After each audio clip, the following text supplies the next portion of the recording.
السلام عليكم ورحمة الله وبركاته. الحمد لله رب العالمين، نحمده ونستعينه ونؤمن به ونتوكل عليه،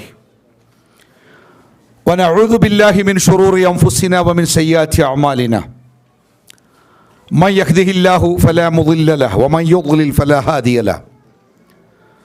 أشهد أن لا إله إلا الله وحده لا شريك له. أشهد أن محمدًا عبده ورسوله أرسله بالهدى ودين الحق ليظهره على الدين كله ولو كره المشركون. اللهم صل على محمد وعلى آل محمد كما صليت على إبراهيم وعلى آل إبراهيم إنك حميد مجيد. اللهم بارك على محمد وعلى آل محمد كما باركت على إبراهيم وعلى آل إبراهيم إنك حميد مجيد. أما بعد فإن خير الحديث كتاب الله وخير الهدي هدي محمد صلى الله عليه وسلم وشر الأمور محدثاتها وكل بدعة ضلالة وكل ضلالة في النار. يا أيها الذين آمنوا اتقوا الله حق تقاته ولا تموتن إلا وأنتم مسلمون. أعوذ بالله من الشيطان الرجيم. بسم الله الرحمن الرحيم. ووصينا الإنسان بوالديه إحسانا حملته أمه كرها ووضعته كرها وحمله وفصاله 30 شهرا حتى إذا بلغ أشده وبلغ 40 سنة قال رب أوزعني أن أشكر نعمتك التي أنعمت علي وعلى والدي وأن أعمل صالحا ترضاه وأصلح لي في ذريتي ഇന്നി തുബ്തു ഇലൈക് വ ഇന്നി മിനൽ മുസ്ലിമീൻ.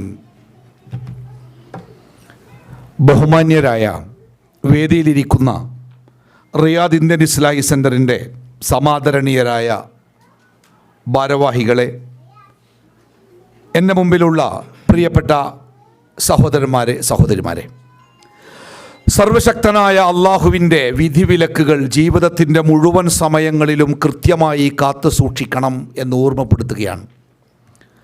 അള്ളാഹുവിൻ്റെ സ്വർഗം ആഗ്രഹിച്ചും നരകത്തെ ഭയപ്പെട്ടും ജീവിക്കുന്ന മുത്തക്കികളിൽ ഉൾപ്പെടാൻ സർവശക്തൻ നമുക്കേവർക്കും തൗഫീഖ് നൽകുമാറാവട്ടെ. ഈ ഒരുമിച്ച് കൂടിയതും പറയുന്നതും കേൾക്കുന്നതും ഇതിൻ്റെ പിന്നിലുള്ള മുഴുവൻ അധ്വാനങ്ങളും പരലോകത്ത് ഉപകരിക്കുന്ന സൽക്കർമ്മമായി റബ്ബ് സ്വീകരിക്കുമാറാവട്ടെ. അള്ളാഹുവിൻ്റെ മലക്കുകളുടെ പ്രാർത്ഥന ലഭിക്കുന്ന ബർക്കത്തുള്ള ഒരു മജ്ലിസായി ഈ സദസ്സിനെ നാഥൻ സ്വീകരിക്കുമാറാവട്ടെ. ലോകത്തിന് മുഴുവനും അവസാനമായി ഭൂമിയിൽ ജീവിച്ചു മരിക്കുന്ന മനുഷ്യനാരാണോ ആ മനുഷ്യനു വരെ ധർമ്മത്തിൻ്റെ വഴി കാണിക്കുന്നതാണ് വിശുദ്ധ ഖുർആൻ എന്ന് നമ്മളൊക്കെ വിശ്വസിക്കുന്നുണ്ട്. ആ വിശുദ്ധ ഖുർആൻ ഈ ലോകത്ത് അവതരിപ്പിക്കുമ്പോൾ ലോകത്തിലെ മനുഷ്യരോട്, അന്ന് മുതൽ അവസാനം വരെയുള്ള മനുഷ്യരോട് ആ വിശുദ്ധ ഖുർആൻ ആദ്യമായി കൽപ്പിച്ച കൽപ്പന ഏതാണെന്ന് നിങ്ങൾക്കറിയാമല്ലോ അല്ലേ? ഏതായിരുന്നു ആ കൽപ്പന?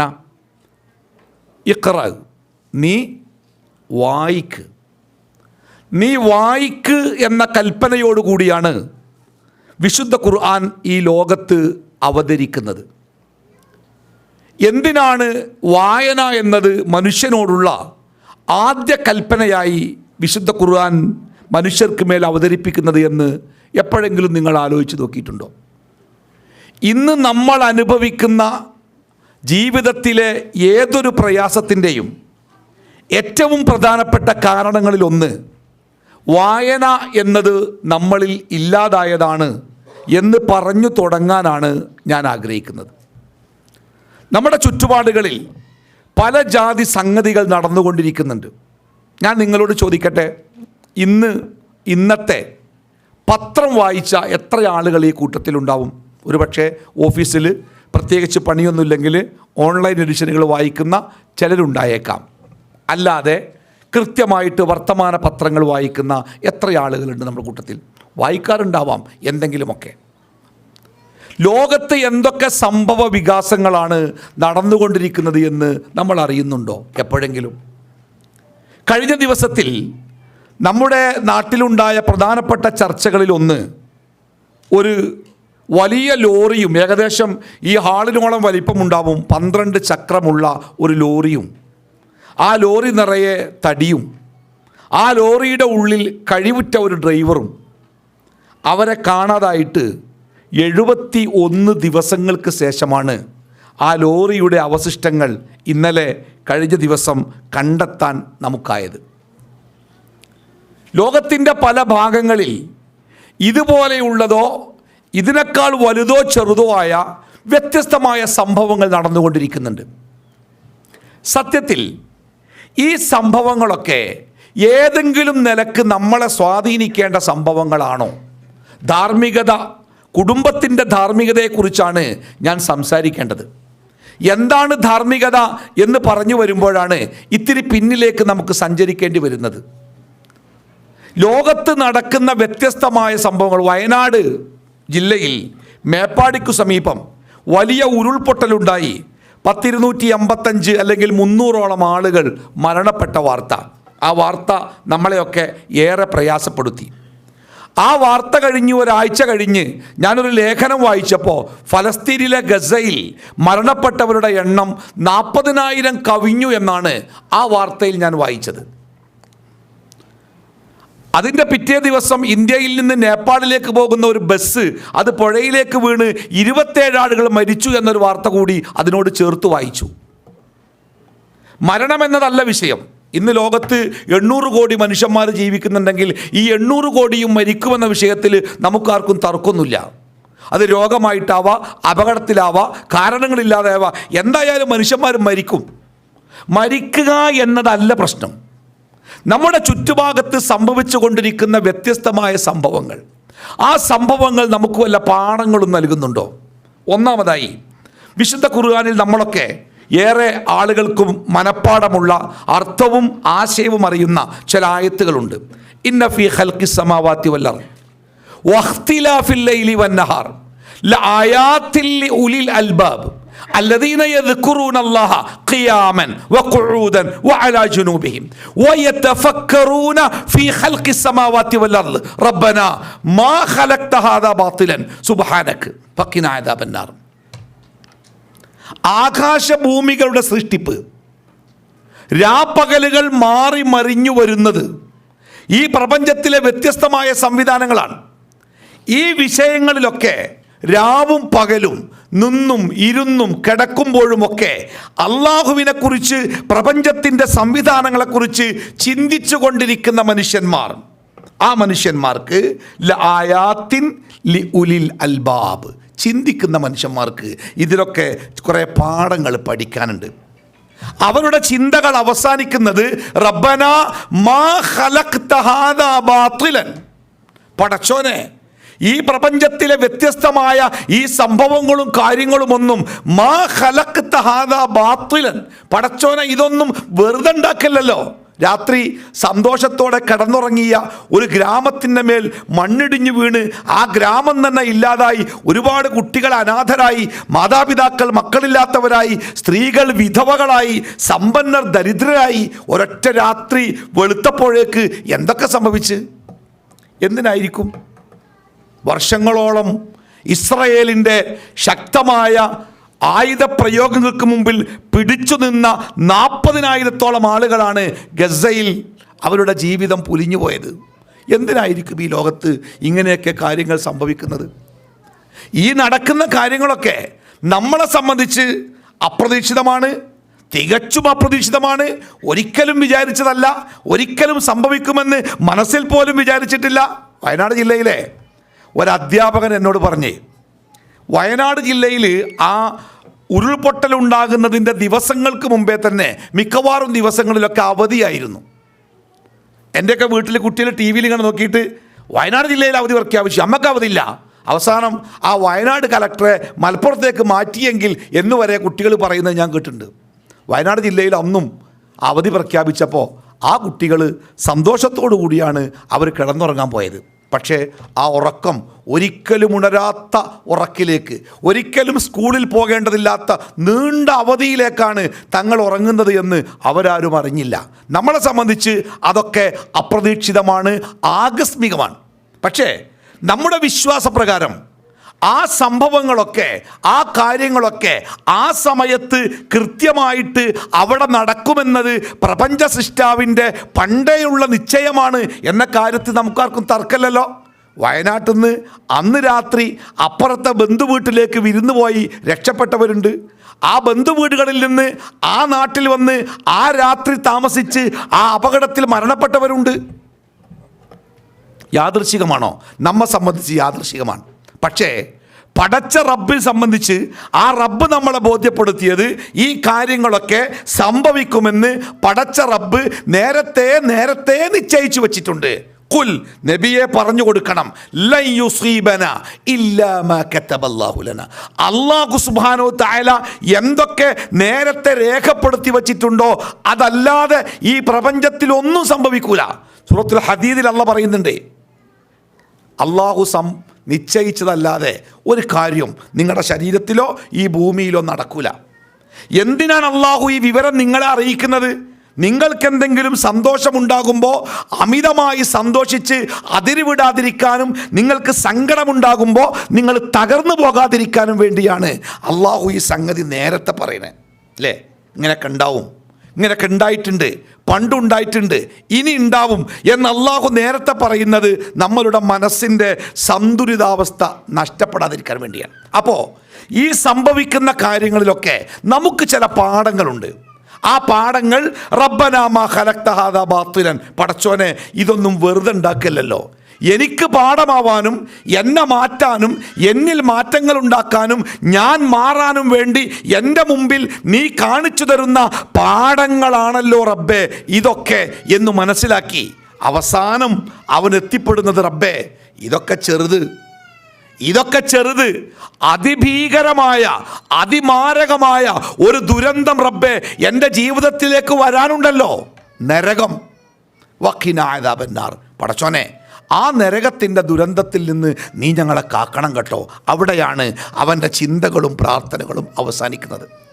ഞാൻ ഈ കാര്യങ്ങൾ സൂചിപ്പിച്ചത്, ഇപ്പോൾ കർണാടകയിൽ 12 വീലുള്ള ഒരു ലോറി, ആ ലോറി കാണാതായിട്ട് 71 ദിവസത്തിന് ശേഷമാണ് ആ ലോറിയെ തിരിച്ചെടുക്കാൻ നമുക്കായത്. ഒരു വലിയ ലോറിയും ഡ്രൈവറും ലോഡുമൊക്കെ. ഒരു മൊട്ടുസൂചി അല്ല പോയത്, ഒരു ചെറിയ പിന്നല്ല പോയത്, ഒരു നാണയത്തുട്ടല്ല പോയത്, ഈ ഹാളിനോളം വലിപ്പമുള്ള വലിയ ഒരു ലോറിയാണ് അപ്രത്യക്ഷമായത്.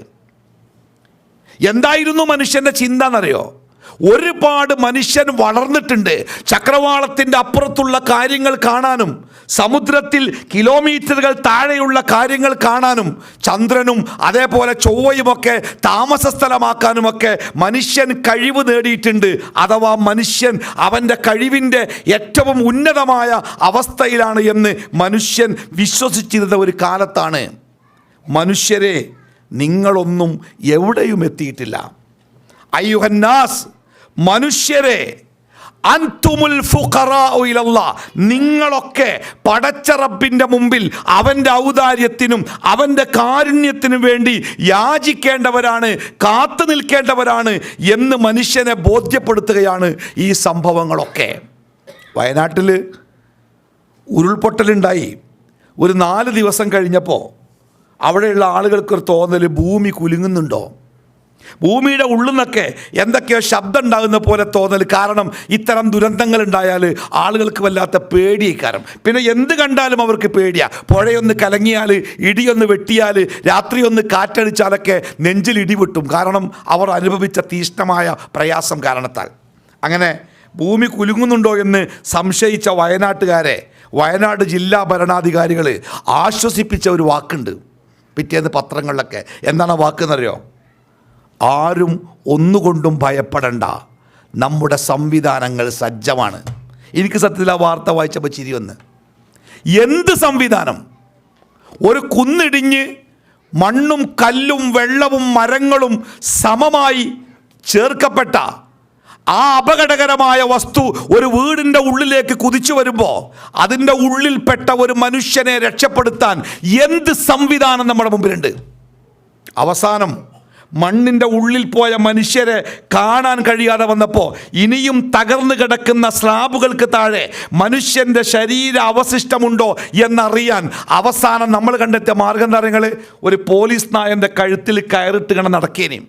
നായങ്ങനെ മണത്തോക്കിയിട്ട് ഏതെങ്കിലും സ്ലാബിൻ്റെ ഉള്ളിൽ നിന്ന് 4 ദിവസം മുമ്പ് ജീർണിച്ചു പോയ മനുഷ്യാവയവത്തിൻ്റെ എന്തെങ്കിലും ഗന്ധം കിട്ടുന്നുണ്ടോ എന്ന് ഒരു പോലീസ് നായ അല്ലെങ്കിൽ ഒരു നായ, ആ നായ മണം പിടിച്ച് ആ നായ തരുന്ന സൂചനകളിലൂടെ അതിലേക്കെത്താനുള്ള അറിവിലാണ് മനുഷ്യൻ എത്തിച്ചേർന്നത്. പണ്ട് ആദമിൻ്റെ മക്കൾ ഹാബീലും കാബീലും അവർ വഴക്കടിച്ച് ഒരാൾ മറ്റേയാളെ കൊന്നുകളഞ്ഞപ്പോൾ ആ മയ്യത്ത് എന്തു ചെയ്യണമെന്നറിയാതെ സഹോദരൻ പകച്ചു നിന്നപ്പോൾ അള്ളാഹു ഒരു കാക്കയെ പറഞ്ഞത്. കാക്ക പറഞ്ഞാൽ അത്രമ കാക്കയല്ല, കറുത്ത കാക്ക, കാക്കാറിനെ സാക്ഷാൽ കാക്ക. ആ കാക്കനെ പറഞ്ഞയച്ച് കാക്ക ചുണ്ടുകൊണ്ട് കുഴികുത്തി എങ്ങനെ മറവ് ചെയ്യാമെന്ന് മണ്ണുവാരിയിട്ട് പഠിപ്പിച്ചു കൊടുത്തു. ആ കാക്കയിൽ നിന്ന് ഒരു പട്ടിയിലേക്കുള്ള, ഒരു നായയിലേക്കുള്ള വളർച്ച മാത്രമേ അഹങ്കാരത്തിൻ്റെ കൊടുമുടിയിലെത്തി എന്ന് പറയുമ്പോഴും നമ്മൾ നേടിയിട്ടുള്ളൂ എന്ന് മനസ്സിലാക്കാൻ എന്താ നമ്മുടെ കയ്യിലുള്ളത്? എന്താണുള്ളത്? ഡിസാസ്റ്റർ മാനേജ്മെൻറ്റുകൾ. ഒരപകടം നമ്മുടെ തലക്കുമീതെ ഇടിഞ്ഞു വരും. ഞങ്ങളുടെ നാട്ടിൽ കവളപ്പാറ ദുരന്തമുണ്ടായപ്പോൾ 19-ലല്ലേ, കവളപ്പാറ 20-ല് കവളപ്പാറ ദുരന്തമുണ്ടായപ്പോൾ അവിടെ കണ്ട സങ്കടപ്പെടുത്തുന്ന ഒരു കാഴ്ചയുണ്ട്. മണ്ണിടിഞ്ഞു വീണ സ്ഥലത്ത് JCB ഉപയോഗിച്ച് മണ്ണുകൾ മാന്തി അതിൻ്റെ അടിയിലുള്ള ആ മയ്യത്തുകളിലേക്ക് എത്തിയപ്പോൾ അവിടെ കണ്ട അത്ഭുതപ്പെടുത്തുന്ന, ഭയപ്പെടുത്തുന്ന ഒരു കാഴ്ചയുണ്ട്. ഒരു കുട്ടിക്ക് മുല കൊടുത്തുകൊണ്ട് കിടക്കുന്ന ഒരു സ്ത്രീയാണ്. കുട്ടിയെ ചേർത്ത് പിടിച്ചിരിക്കുന്നു.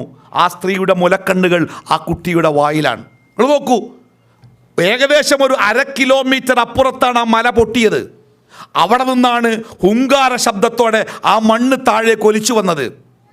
ഒരു കുട്ടിക്ക് മുല കൊടുക്കുന്ന ഒരു ഉമ്മ, ഒരമ്മ, ഒരു ചെറിയ ശബ്ദം കേട്ടാൽ ആദ്യത്തെ ഞെട്ടലിൽ ആ കുട്ടിയുടെ വായിൽ നിന്ന് ആ മുലക്കണ്ണ് പുറത്തേക്ക് കിടക്കൂലേ? ആ കുട്ടി ഞെട്ടൂലേ? ഉമ്മ ഞെട്ടൂലേ? അതിനുപോലും സമയം കിട്ടിയില്ല.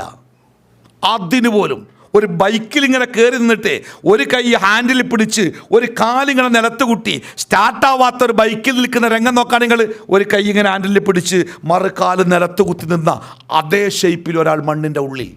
ഒന്ന് നെട്ടിയിരുന്നെങ്കിൽ ആ ബൈക്ക് താഴെ വീഴുമായിരുന്നു. അത് വീഴാൻ പോലും സമയം കിട്ടാത്ത വിധമാണ് ആ മണ്ണ് കുത്തിയൊലിച്ചു വന്നത്. എന്ത് സംവിധാനമുണ്ട് മനുഷ്യൻ്റെ കയ്യിൽ?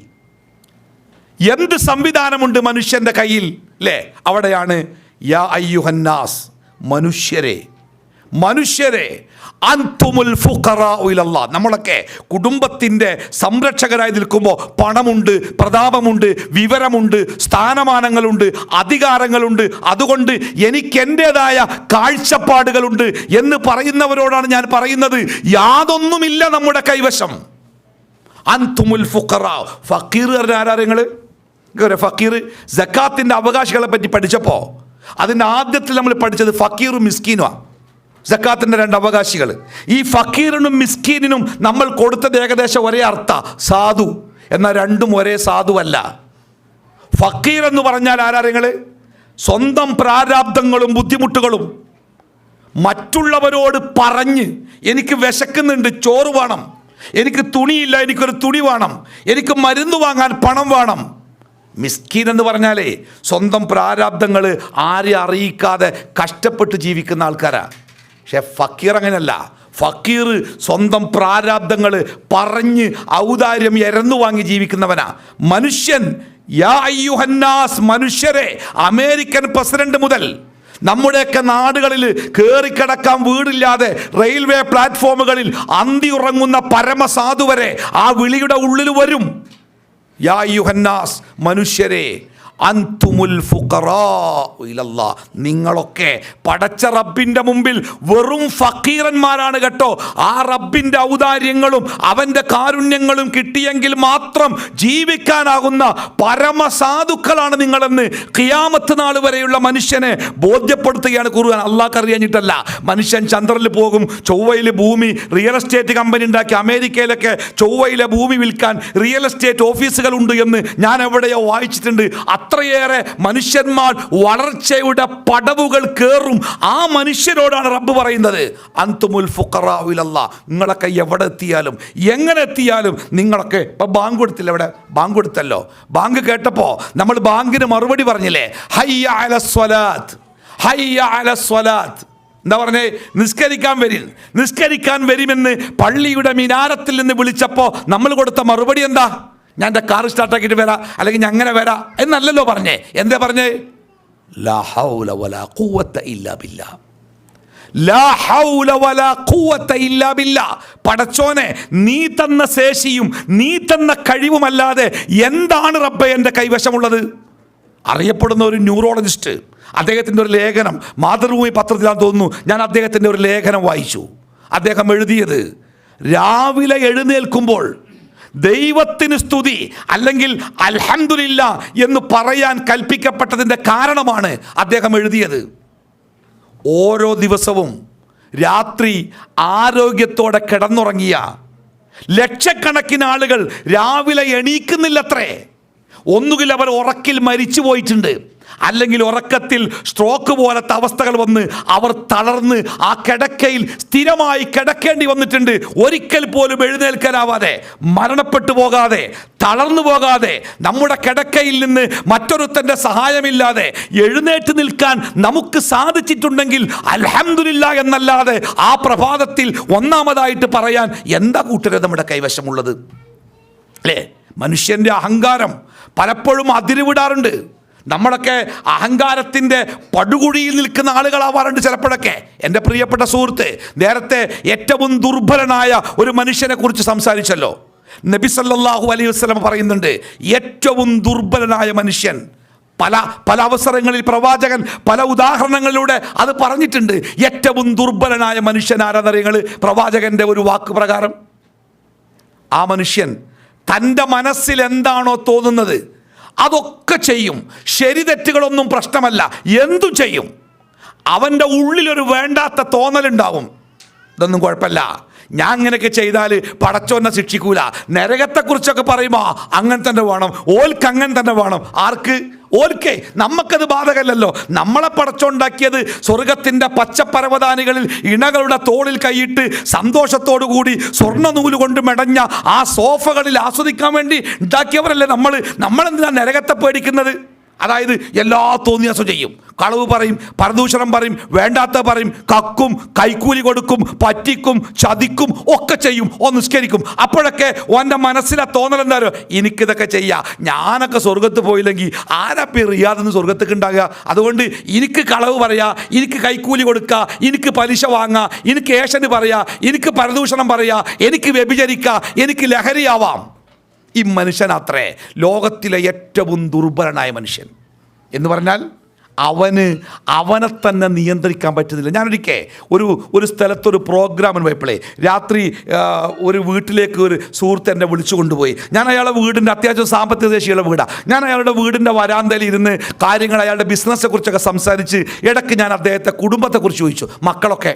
അദ്ദേഹം എൻ്റെ കൈ പിടിച്ച് വീടിൻ്റെ ഉള്ളിലേക്ക് നടന്ന് ഒരു വാതിലിൽ ഇങ്ങനെ കൊട്ടിയപ്പോൾ ആ വാതിൽ തുറന്ന് അതിൻ്റെ ഉള്ളിൽ വിശാലമായ വലിയ റൂമാണ്. ആ റൂമിൻ്റെ നിലത്ത് ഒരു 10-14 വയസ്സ് തോന്നിക്കുന്ന ഒരു ആൺകുട്ടി ഇരിക്കുന്നുണ്ട്. തൊട്ടടുത്ത് ഒരു സ്റ്റൂളിൽ ഏറെ പ്രായമുള്ള ഒരു സ്ത്രീ ഇരിക്കുന്നുണ്ട്. ഞാൻ അവിടെ ചെന്ന് സലാം പറഞ്ഞപ്പോൾ ഒരു വികാരവര ഒരു മാറ്റവുമില്ലാതെ ആ സ്ത്രീ സലാം മടക്കി. എൻ്റെ മുഖത്തേക്ക് നോക്കിയില്ല. അവർ സലാം മടക്കി. ഞാൻ ആ കുട്ടിക്ക് കൈ കൊടുത്തു, സലാം പറയാൻ ശ്രമിച്ചു. അവൻ സലാം മടക്കിയില്ല, എൻ്റെ നേരെ നോക്കിയത് പോലുമില്ല. ഒരൊറ്റ കാഴ്ച. അദ്ദേഹം എന്നെയും കൊണ്ട് പുറത്തേക്ക് ഇറങ്ങിയ ഉടനെ തന്നെ ആ വാതിലടച്ച് ഉള്ളിൽ നിന്ന് കുറ്റിയിടുന്ന ഒച്ച ഞാൻ കേട്ട് പുറത്തേക്ക് വന്ന് അദ്ദേഹം എന്നോട് പറഞ്ഞു, മൂത്ത മകന് ഒരു പ്രത്യേക രോഗമാണ്. അതായത് ഇവിടെ അങ്ങോട്ട് വെച്ചാൽ ഈ ചുമരുമ കൂടെ അങ്ങോട്ട് കയറും ഇങ്ങോട്ട് കയറും എല്ലായിടത്തും. പുറത്തേക്ക് ഇറങ്ങിയാൽ മതിലിലേക്ക് ഓടിച്ചെല്ലും, മതിലിൽ തലയടിക്കും, ആ മതിലിൻ്റെ മേലൊക്കെ അങ്ങനൊരു അവസ്ഥ. അപ്പോൾ ഡോക്ടർമാർ പറഞ്ഞിട്ടുണ്ട്, എത്ര സൂക്ഷ്മതയോടെ നോക്കുന്നുവോ അത്രമാത്രം മകൻ്റെ ആയുസ്സുണ്ടാവും. അങ്ങനെ അദ്ദേഹത്തിൻ്റെ ഉമ്മയാണ് ആ മകനെ നോക്കുന്നത്. ആ റൂമിലെ കട്ടിലും മേശയൊക്കെ ഒഴിവാക്കിയിട്ടുണ്ട്. ഒരു പ്ലാസ്റ്റിക്കിൻ്റെ കസേര. മകൻ നിലത്തിരിക്കും, ഉമ്മ കൂടെ ഇരിക്കും. കണ്ണ് തെറ്റിയാൽ ജനൽമേലെ പിടിച്ചൊക്കെ കയറുന്ന പറഞ്ഞേ. ഈ ഉമ്മ കാവല. ഒരു 6 മാസം കഴിഞ്ഞ് അദ്ദേഹം ഒരിക്കൽ എന്നെ വിളിച്ചിട്ട് പറഞ്ഞു, ഉസ്താദെ, മോൻ പോയിട്ടോ. ഉമ്മയുടെ കണ്ണ് വെട്ടിച്ച് മുറ്റത്തിറങ്ങി. മുറ്റത്തൊരു വലിയ മാവുണ്ട്. ആ മാവിൻ്റെ മേലെ പാഞ്ഞു കയറി അതിൻ്റെ മേലെ നിന്ന് പിടിവിട്ട് താഴെ വീണ് മുറ്റത്തെ ടൈലുകളിൽ തലയടിച്ച് ആ 14-കാരൻ മരിച്ചിട്ടുണ്ട്. ആ കുട്ടിയെക്കുറിച്ച് എനിക്ക് തോന്നിയത് ഈ വിശേഷണമാണ്: ദുർബലൻ.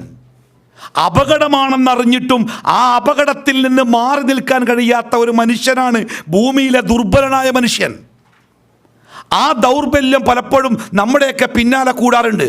ചില കാര്യങ്ങളുടെ സത്യാവസ്ഥ ബോധ്യമായാലും ആ സത്യത്തിൻ്റെ കൂടെ നിൽക്കാൻ കഴിയാത്ത ഒരു ദുർബലത നമ്മുടെ കൂടെ ഉണ്ടാവാറുണ്ട്. പലപ്പോഴും പുതിയ പുതിയ ജീവിത സാഹചര്യങ്ങൾ മനുഷ്യനെ അപകടകരമായ അവസ്ഥയിലെത്തിക്കും. ഈ ക്ലോണിംഗ് എന്ന് പറഞ്ഞ സംവിധാനമില്ലായിരുന്നോ കുറച്ച് മുമ്പ്? എന്താ ക്ലോണിങ്?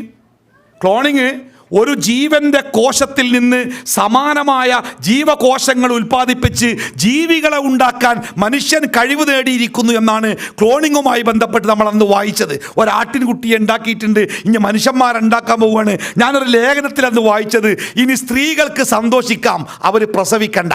പ്രസവിക്കുക എന്നൊക്കെ പറഞ്ഞാൽ ഒരു പെണ്ണിന് എന്തോ ഒരു ഇടങ്ങേറല്ലേ. അതുകൊണ്ട് ഇനി പ്രസവിക്കണ്ട. ഒരു സ്ത്രീയുടെ കോശത്തിൽ നിന്ന് നമ്മുടെ ഒരു ഫോട്ടോസ്റ്റാറ്റ് മെഷീനിൽ ഒരു കോപ്പി വെച്ചിട്ട് 100 എന്ന് നെക്കിയാൽ 100 കോപ്പി പുറത്തേക്ക് വരുന്ന പോലെ ഒരു ജീവകോശം കൊണ്ടുപോയി വെച്ചാൽ അതുപോലത്തെ എത്ര മനുഷ്യരെ വേണമെങ്കിലും ഉണ്ടാക്കാൻ പറ്റുന്നതാണ് അന്നൊക്കെ പറഞ്ഞ് നമ്മളെ പേടിപ്പിച്ചിനെ. എൻ്റെ നാട്ടിൽ നിലമ്പൂരിൽ അങ്ങാടിയിൽ വലിയ ഒരു ബോർഡ് ഉണ്ടായിരുന്നു. ആ ബോർഡിൽ ഇങ്ങനെയാണ് എഴുതിയത്: ഇനി ദൈവത്തിന് വിശ്രമിക്കാം, സൃഷ്ടിപ്പ് മനുഷ്യൻ ഏറ്റെടുത്തിരിക്കുന്നു. ദൈവവിശ്വാസികൾ ആകപ്പാടെ ദൈവത്തിൻ്റെ സാന്നിധ്യമായി പറയുന്നത് സൃഷ്ടിപ്പ് ദൈവമാണ് നടത്തുന്നത് എന്നാണല്ലോ. അതിനെ നിഷേധിച്ചുകൊണ്ട്, നിരാകരിച്ചുകൊണ്ട്, പരിഹസിച്ചുകൊണ്ട് വലിയ ബോർഡ്: ഇനി ദൈവത്തിന് വിശ്രമിക്കാം, സൃഷ്ടിപ്പ് മനുഷ്യൻ ഏറ്റെടുത്തിരിക്കുന്നു. എന്നിട്ട് എന്താണ്ടാക്കിയേ? ഇതുവരെ എന്താണ്ടാക്കിയേ? അല്ലാഹു തആല വിശുദ്ധ ഖുർആനിൽ പറഞ്ഞില്ലേ, ലോകത്തിലെ മുഴുവൻ ശക്തികളെയും നിങ്ങൾ ഒരുമിച്ച് ചേർക്കുക. ഒരു ഈച്ചയെ, ആടിനൊന്നും ഉണ്ടാക്കണ്ട, ആനനെ ഉണ്ടാക്കണ്ട, മനുഷ്യനെ ഉണ്ടാക്കണ്ട, ഒരു ഈച്ചയെ, ജീവനുള്ള ഒരു ഈച്ചയെ ഉണ്ടാക്കാൻ ലോകത്തിലെ മുഴുവൻ സംവിധാനങ്ങളും ഒരുമിച്ച് ചേർന്ന് ശ്രമിക്കട്ടെ, അവർക്കതിന് സാധിക്കുകയില്ല എന്നാണ് റബ്ബ് പറഞ്ഞത്. അപ്പം നമ്മൾ മനസ്സിലാക്കേണ്ട ഒന്നാമത്തെ സംഗതി, ലോകത്ത് പല രൂപത്തിലുള്ള മാറ്റങ്ങൾ ഉണ്ടാകുന്നുണ്ട്, പല രൂപത്തിലുള്ള പുരോഗതികൾ ഉണ്ടാകുന്നുണ്ട്. പക്ഷേ ആ പുരോഗതികളൊക്കെ അനുഭവിക്കുന്ന മനുഷ്യനുണ്ടല്ലോ, ആ മനുഷ്യൻ തൻ്റെ സൃഷ്ടാവായ റബ്ബിൻ്റെ മുമ്പിൽ എത്രമാത്രം നിസ്സാരനായ ഒരു ജീവിയാണ് എന്നും ആ ആനുകൂല്യങ്ങളും ആ സൗകര്യങ്ങളും അത് മനുഷ്യന് കിട്ടണമെങ്കിൽ പോലും സൃഷ്ടാവിൻ്റെ ഔദാര്യം ഉണ്ടാവണമെന്നും നമുക്കാദ്യം ബോധ്യമുണ്ടാവണം. അഥവാ അഹങ്കാരത്തിൻ്റെ മുകളിൽ നിന്ന് താഴേക്ക് ഇറങ്ങിയിട്ട് നമ്മൾ വിനയത്തിൻ്റെ, ലാളിത്യത്തിൻ്റെ ഒരവസ്ഥയിലേക്ക് മടങ്ങി വരണം. കുടുംബജീവിതത്തിലെ ധാർമ്മികതയെക്കുറിച്ച് സംസാരിക്കുമ്പോൾ എനിക്കൊന്നാമതായി പറയാനുള്ളത്, നമ്മുടെ കുടുംബജീവിതം അള്ളാഹുവിനെ അറിയുന്ന, അള്ളാഹുവിൻ്റെ മുമ്പിൽ നമ്മൾ ആരാണെന്ന് കൃത്യമായിട്ട് ബോധ്യമുള്ള ഒരു ജനതയായി, ഒരു മനുഷ്യനായി നമ്മൾ മാറണമെന്നതാണ് എൻ്റെ സംസാരത്തിൻ്റെ ഒന്നാമത്തെ ഭാഗമായി എനിക്ക് നിങ്ങളെ ബോധ്യപ്പെടുത്താനുള്ളത്. അള്ളാഹുവിൻ്റെ മുമ്പിൽ പലപ്പോഴും നമ്മളൊക്കെ നമ്മുടെ സുഖ സൗകര്യങ്ങൾ നമ്മളെ അന്ധരാക്കാറുണ്ട്. നമ്മൾ ചെയ്യേണ്ട പല കാര്യങ്ങളും ചെയ്തു തീർക്കേണ്ടതില്ല, അതിനപ്പുറത്തേക്ക് നമ്മൾ എത്തിയിട്ടുണ്ട് എന്ന ഒരു ബോധമുണ്ടാക്കാറുണ്ട്. പല ഗൗരവങ്ങളെയും നിസ്സാരമായി കാണാൻ ഇത്തരം അവസ്ഥകൾ നമ്മളെ പ്രേരിപ്പിക്കാറുണ്ട്. പ്രിയപ്പെട്ടവരെ, ഞാൻ ഒരു സങ്കടകരമായ ഒരു വർത്തമാനം നിങ്ങളുമായിട്ട് പങ്കുവെക്കട്ടെ. പള്ളിയിൽ ഇങ്ങനെ നമസ്കാരം കഴിഞ്ഞിരിക്കുമ്പോൾ ഒരു കാരണവർ അദ്ദേഹം തമാശയായിട്ടൊരു കാര്യം പറയണേ. അദ്ദേഹത്തിൻ്റെ കുടുംബം, മക്കളുടെ കുടുംബം ഈ സൗദി അറേബ്യയിലാണ് താമസിക്കുന്നത്. അപ്പോൾ ആ മക്കൾ നാട്ടിലേക്ക് വന്നിട്ടുണ്ട്, പേരക്കുട്ടികളുണ്ട്, കുസൃതികളായ ഇരട്ടക്കുട്ടികളുണ്ട്. അദ്ദേഹത്തിൻ്റെ ഒരു പേരക്കുട്ടികളായിട്ട് അവരുടെ കുസൃതികളെ കുറിച്ച് അദ്ദേഹം ഇങ്ങനെ പറയണേ. അപ്പോൾ രാത്രിയിൽ അവിടെ അദ്ദേഹത്തിൻ്റെ വീട്, ബാത്റൂമൊക്കെ പുറത്താണ്, പഴയ കാലത്തെ വീടാണല്ലോ. അപ്പോൾ അദ്ദേഹം പറയുന്നത്, രാത്രിയിൽ ഒരു കുട്ടിക്ക് മൂത്രമൊഴിക്കാൻ പോകണം. അപ്പോൾ അവൻ്റെ കൂടെയുള്ളവനോട് പറഞ്ഞു, നീയും എൻ്റെ കൂടെ പോരുമോ, മൂത്രമൊഴിക്കാൻ പോകാൻ, എനിക്ക് പേടിയാണ്. അപ്പം ഉറക്കം ഇങ്ങനെ പിടിച്ചു തുടങ്ങിയ രണ്ടാമത്തോൻ പറഞ്ഞു, പേടിക്കണ്ട, ഇത് അവിടെയല്ലല്ലോ, ഇവിടെ കറുപ്പന്മാരൊന്നുമില്ല, അതുകൊണ്ട് ധൈര്യമായിട്ട് പുറത്തു പോയിക്കോന്നാണ് പറഞ്ഞേ. അവന് കറുപ്പന്മാരെ പേടി, അപ്പോൾ പുറത്ത് പോയിക്കോ. അപ്പോൾ മറ്റോൻ പറഞ്ഞു, കറുപ്പന്മാരൊന്നുമില്ല, പക്ഷേ ഈ നാട്ടിൽ യക്ഷികളും പ്രേതങ്ങളൊക്കെ ഒരുപാടുള്ള നാടാണ്, പ്രേതങ്ങളും യക്ഷികളൊക്കെ ഒരുപാടുള്ള നാടാണ്, അതാ എനിക്ക് പേടി. അപ്പം മറ്റോൻ കടന്നോടത്ത് തന്നെ പറഞ്ഞത്രേ, അതിന് വഴിയുണ്ടാക്കി തരാം. അവൻ കടന്നിടത്ത് നിന്ന് ഒരു കടലാസ് ഇങ്ങനെ കീറിയിട്ട് ഒരു കുരിശിൻ്റെ രൂപം ഉണ്ടാക്കിയിട്ട് മറ്റോൻ്റെ കൈ കൊടുത്തതാ, ഇതും കൊണ്ട് പോയിക്കോറും. ഒരു യക്ഷിയും വരില്ല, ഒരു പ്രേതം വരില്ല. അവൻ ആ കുരിശിങ്ങനെ കൈ പിടിച്ചിട്ട് അവനിങ്ങനെ പുറത്ത് പോയിട്ട് മൂത്രമൊഴിച്ചിട്ട് വീട്ടിൽ ഓടി വന്നിട്ട് ആ കുരിശ് അങ്ങോട്ട് പുറത്തേക്കിട്ട്. നോക്കൂ നിങ്ങൾ, ഏതാ നാടുകാരങ്ങൾ? ലാ ഇലാഹ ഇല്ലല്ലാഹ് പഠിപ്പിക്കുവാൻ വേണ്ടി പ്രവാചകരും അനുയായികളും ചോരയും വേർപ്പും ചിന്തിയ ഈ മണ്ണിൽ വളർന്നു വന്ന ഒരു കുടുംബത്തിലെ 5 നേരം നിസ്കരിക്കുന്ന ഒരു കുടുംബത്തിലെ കുട്ടിയാണ് അപകടങ്ങളിൽ നിന്ന് രക്ഷപ്പെടാൻ ഒരു കുരിശിൻ്റെ രൂപം തൻ്റെ കയ്യിലുണ്ടായാൽ രക്ഷപ്പെടാമെന്ന് അവൻ്റെ മനസ്സിൽ കൃത്യമായ ബോധ്യമുണ്ട്. ആരാ പഠിപ്പിച്ചു കൊടുത്ത്? ആ കുട്ടികൾ ഏതെങ്കിലും സൺഡേ സ്കൂളിൽ ക്ലാസ്സിന് പോയിനോ? ഏതെങ്കിലും പെന്തക്കോസ്തുകാർ ഓരോ വീട്ടിൽ വന്നിട്ട് ക്ലാസ് എടുത്തിട്ടുണ്ടോ? ഇല്ലല്ലോ. നമ്മളൊക്കെ കീശിയിൽ നിന്ന് മാസാമാസം ഫീസ് കൊടുത്ത് പണം കൊടുത്ത് നമ്മുടെ ടെലിവിഷനുകളിൽ നമ്മൾ ഇറക്കുമതി ചെയ്യുന്ന ചില പാഠങ്ങളിൽ നിന്നാണ് നമ്മുടെ കുട്ടി അപകടകരമായ ഈ ആശയങ്ങൾ പഠിച്ചത്. അല്ലേ? എത്ര അപകടകരമാണ് നമ്മുടെ ജീവിത സാഹചര്യങ്ങൾ ഉണ്ടാക്കുന്നത് എന്ന് നമ്മൾ ചിന്തിക്കുവാനാണ് ഞാൻ ഈ ഒരു സംഗതി നിങ്ങളുടെ മനസ്സിൽ ബോധ്യപ്പെടുത്തിയത്. നമ്മളെപ്പോഴും നമ്മുടെ കുട്ടികളെ കുറ്റപ്പെടുത്താനാണ് ശ്രമിക്കാറ്. പറഞ്ഞാൽ കേൾക്കൂല, ഒന്നും മനസ്സിലാവൂല, ഞാൻ എത്ര ശ്രമിച്ചിട്ടൊരു കാര്യമില്ല, ഒരുപാട് വട്ടം പറഞ്ഞു, ഞാൻ നിർത്തി എന്നൊക്കെ പറഞ്ഞ് പലപ്പോഴും നമ്മൾ നമ്മുടെ നിസ്സഹായതകൾ വെളിവാക്കാറുണ്ട്.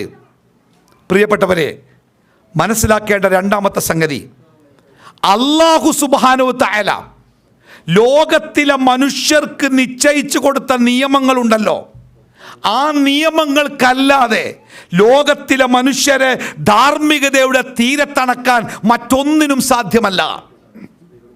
പലപ്പോഴും പലരും കളിയാക്കാറുണ്ട്, 6-ാം നൂറ്റാണ്ടിലെ അല്ലെങ്കിൽ 7-ാം നൂറ്റാണ്ടിലെ നിയമങ്ങൾ, 7-ാം നൂറ്റാണ്ടിൽ നിന്ന് വണ്ടി കയറാത്ത ആളുകൾ, നമ്മളിൽപ്പെട്ട ചില ആളുകൾക്ക് തന്നെ തോന്നാറുണ്ട് അതൊക്കെ ഇങ്ങനെ നിസ്കരിക്കാനും നോമ്പൊൽക്കാനൊക്കെ പറ്റുന്നല്ലാതെ കുടുംബജീവിതത്തിലും വർത്തമാനകാല സാഹചര്യത്തിലുമൊക്കെ പ്രയോഗവൽക്കരിക്കുവാൻ പറ്റുന്ന നിയമങ്ങളാണോ ഇസ്ലാമിൻ്റെ നിയമങ്ങളെന്ന് പലരും ചിന്തിക്കാറില്ലേ? അതുകൊണ്ട് തന്നെ നമ്മൾ പറയുന്നതോ, ഇസ്ലാമും ഈമാനൊക്കെ ഉണ്ട്, ബാങ്ക് കൊടുത്താൽ പള്ളിക്കോകും, നിസ്കാരം കഴിഞ്ഞ് വരും. വീടിൻ്റെ ഗേറ്റ് തുറന്നാൽ, വീടിൻ്റെ വാതിൽ തുറന്നാൽ അതിൻ്റെ ഉള്ളിൽ ഇസ്ലാമിന് വലിയതായിട്ടൊന്നും ചെയ്യാനില്ല എന്ന് വിശ്വസിക്കുന്ന ആളുകളാണ് പല ആളുകളും. ചിലർക്ക് ചോദിക്കാറുണ്ട്, അതിനിപ്പം നമ്മുടെ വീട്ടിൽ, നമ്മുടെ കുടുംബത്തിൽ, നമ്മുടെ കുടുംബജീവിതത്തിൽ ഈ ഇസ്ലാമിനെ എങ്ങനെയാണ് നമുക്ക് ഉപയോഗിക്കാൻ പറ്റുക?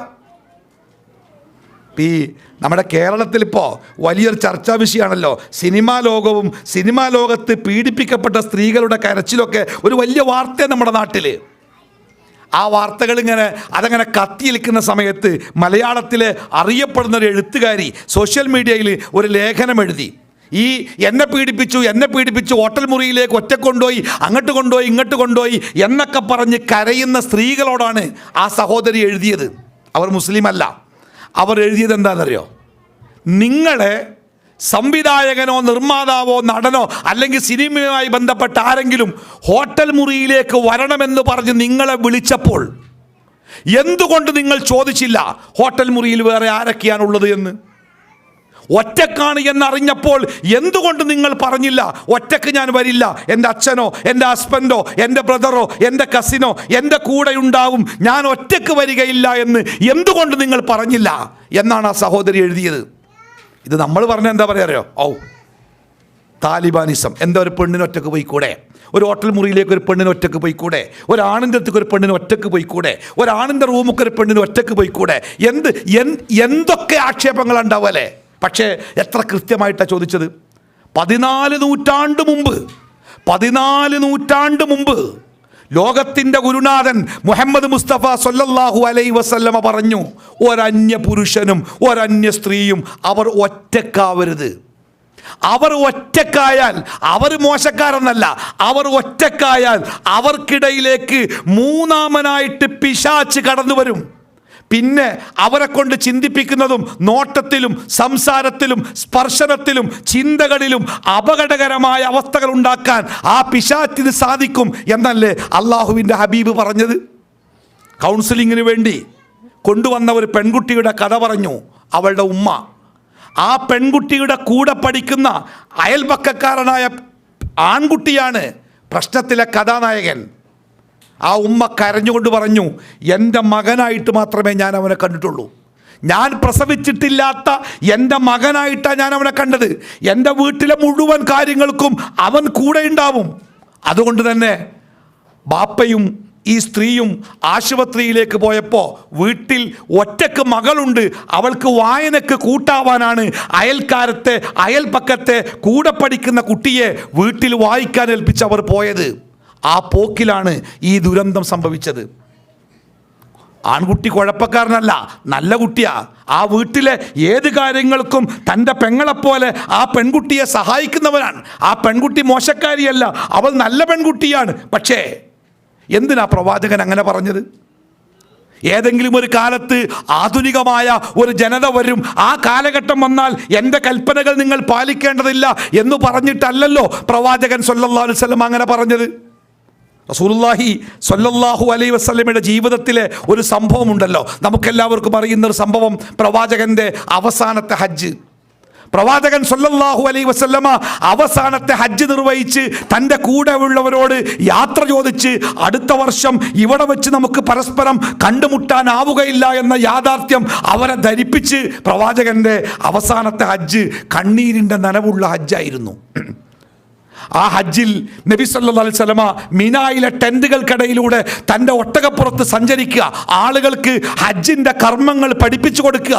ഹുദൂ അന്നി മനാസിക്കക്കും, നിങ്ങളുടെ ഹജ്ജിൻ്റെ കർമ്മങ്ങൾ എന്നിൽ നിന്ന് നിങ്ങൾ പഠിച്ചു മനസ്സിലാക്കണം. ഇനി അത് പഠിപ്പിക്കാൻ, അത് പറഞ്ഞു തരാൻ ഞാൻ ഉണ്ടാവുകയില്ല എന്ന രൂപത്തിൽ പ്രവാചകൻ അവർക്കത് പഠിപ്പിച്ചു കൊടുക്കുക. പ്രവാചകൻ്റെ ഒട്ടകപ്പുറത്ത് പ്രവാചകനോട് ചേർന്ന് യുവാവായ ഒരു സഹാബി കൂടി ഇരിക്കുന്നുണ്ട്. ആ യാത്രക്കിടയിൽ പ്രവാചകൻ്റെ മുമ്പിലേക്ക് ഒരു ചെറുപ്പക്കാരിയായ പെൺകുട്ടി, അവൾ പ്രവാചകൻ്റെ മുമ്പിൽ വന്ന് ഒരു സംശയം ചോദിക്കാൻ വന്നതാ. അള്ളാഹുവിൻ്റെ റസൂലെ, എൻ്റെ ഉമ്മ മരണപ്പെട്ടിട്ടുണ്ട്. എൻ്റെ ഉമ്മ ഹജ്ജ് ചെയ്യാൻ ആഗ്രഹിച്ചിരുന്നു, അത് പറ്റിയിട്ടില്ല. അതുകൊണ്ട് എനിക്ക് എൻ്റെ ഉമ്മക്ക് വേണ്ടി ഹജ്ജ് ചെയ്തൂടെ? ആ അവസരം ഏതാ നിങ്ങൾ? ഒന്ന്, റസൂലുള്ളാഹി സ്വല്ലല്ലാഹു അലൈഹി വസല്ലമയുടെ യാത്ര ചോദിക്കൽ കൊണ്ട് നനഞ്ഞ ഹജ്ജാണത്. ഈ പെൺകുട്ടിയെ സംബന്ധിച്ച് തൻ്റെ മാതാവിൻ്റെ മരണത്തിൻ്റെ സങ്കടത്തിൻ്റെ അവസ്ഥയാണത്. ഹജ്ജിൻ്റെ സമയമാണ്, മിനായിലാണ്. നബി സല്ലല്ലാഹു അലൈഹി വസല്ലമ ആ പെൺകുട്ടിക്ക് ഈ ചോദ്യത്തിൻ്റെ ഉത്തരം, അവളുടെ സംശയം അത് നിവൃത്തിയാക്കി കൊടുക്കവേ പ്രവാചകൻ ശ്രദ്ധിച്ചു. ആ പെൺകുട്ടിയുടെ കണ്ണുകൾ പ്രവാചകൻ്റെ മുഖത്ത് നിന്ന് ഇടയ്ക്കിടയ്ക്ക് മാറി പ്രവാചകൻ്റെ പിന്നിലേക്ക് സഞ്ചരിക്കുന്നുണ്ട്. നബി സല്ലല്ലാഹു അലൈഹി വസല്ലമ ശ്രദ്ധിച്ചപ്പോൾ പ്രവാചകൻ്റെ പിന്നിലിരിക്കുന്ന സ്വഹാബി ഈ പെൺകുട്ടിയുടെ മുഖത്തേക്ക് നോക്കുന്നത് പ്രവാചകൻ്റെ ശ്രദ്ധയിൽപ്പെടുകയാണ്. പ്രവാചകൻ സല്ലല്ലാഹു അലൈഹി വസല്ലമ ആ മുഖം ഇപ്പുറത്തേക്ക് തിരിച്ചു വെച്ച് അദ്ദേഹത്തിൻ്റെ തല ഇങ്ങോട്ട് നോക്കുക. എന്നിട്ട് ആ പെൺകുട്ടിക്ക് പ്രവാചകൻ ഉത്തരം കൊടുത്തു, അവളുടെ സംശയം നിവൃത്തിയാക്കി കൊടുത്തു. പോകുമ്പോൾ പ്രവാചകൻ സല്ലല്ലാഹു അലൈഹി വസല്ലമ തൻ്റെ പിന്നിലുള്ള ആ ചെറുപ്പക്കാരനോട് പറഞ്ഞത്, നിങ്ങളുടെ കണ്ണുകൾക്കിടയിൽ ഞാൻ പിശാചിനെ കണ്ടു എന്നാണ്. നിങ്ങളുടെ കണ്ണുകൾക്കിടയിൽ ഞാൻ പിശാചിനെ കണ്ടു. എവിടെ ഇറങ്ങളെ? ബോംബെയിലെ ചുവന്ന തെരുവിലായിരുന്നില്ല അവർ, അല്ലേ? പ്രിയപ്പെട്ടവരെ, ഒരു കാര്യം കൃത്യമായി മനസ്സിലാക്കുക. അല്ലാഹു സുബ്ഹാനഹു വ തആല ഒരു നിയമം നമ്മളോട് പറഞ്ഞിട്ടുണ്ടോ? ആ നിയമം മനുഷ്യനുള്ളയിടത്തോളം കാലം മനുഷ്യന് ഉപകാരപ്പെടുന്ന നിയമങ്ങളായിരിക്കും. കാലഘട്ടങ്ങൾ മാറിയേക്കാം, ചുറ്റുപാടുകൾ മാറിയേക്കാം, സാഹചര്യങ്ങൾ മാറിയേക്കാം, ജീവിത സൗകര്യങ്ങൾ മാറിയേക്കാം. പക്ഷേ മനുഷ്യൻ്റെ ചിന്തകൾ അടിസ്ഥാനപരമായി മാറുന്നില്ല. പണ്ട് കാലത്ത് കുതിരപ്പുറത്ത് കയറിയിട്ടാണ് മനുഷ്യന്മാർ അഭ്യാസം കാണിച്ചിനെ. ഇന്നത് ബൈക്കിലോ കാറിലോ ആയിട്ടുണ്ടാവാം. പക്ഷേ അഭ്യാസം കാണിക്കുക എന്ന മനുഷ്യൻ്റെ മനസ്സിൻ്റെ ത്വരയുണ്ടല്ലോ, അതിൽ മാറ്റമൊന്നുമില്ല. സങ്കടം, കണ്ണീര്, സന്തോഷം, ദുഃഖം, ഇതൊക്കെ പണ്ടത്തെ മനുഷ്യൻ്റെ തന്നെ എപ്പോഴും, അതിൽ മാറ്റമൊന്നുമില്ല. അതുകൊണ്ട് തന്നെ മനുഷ്യൻ്റെ അടിസ്ഥാനപരമായ കാര്യങ്ങളിലാണ് അല്ലാഹു തആല നിയമങ്ങൾ ആവിഷ്കരിച്ചത്.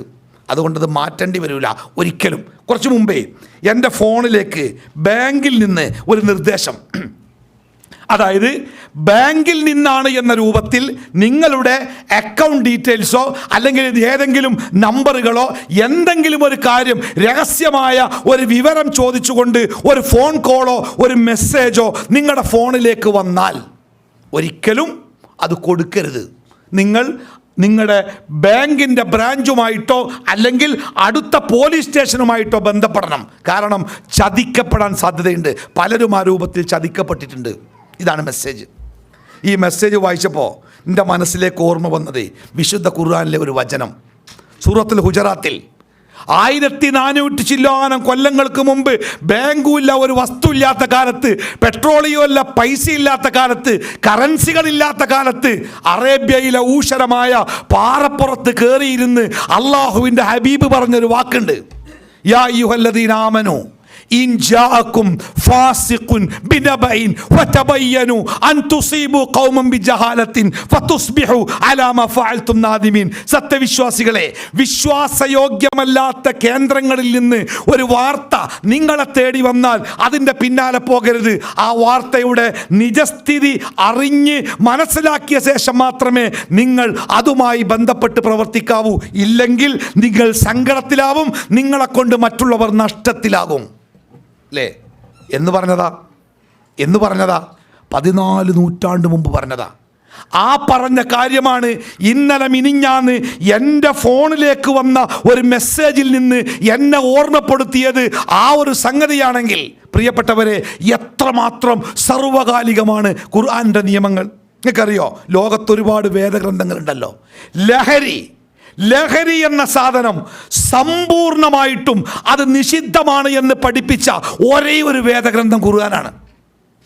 ലഹരി അത് ചെറുതാവട്ടെ, അത് കുറച്ചാവട്ടെ, അത് കൂടുതലാവട്ടെ, ദ്രാവകമാവട്ടെ, വാതകമാവട്ടെ, ഖരമാവട്ടെ, പുകയാവട്ടെ, പൊടിയാവട്ടെ, എന്താവട്ടെ, ലഹരി ഉണ്ടാക്കുന്ന ഏതൊരു സാധനവും അത് നിഷിദ്ധമാണ് എന്ന് പഠിപ്പിച്ച മതം.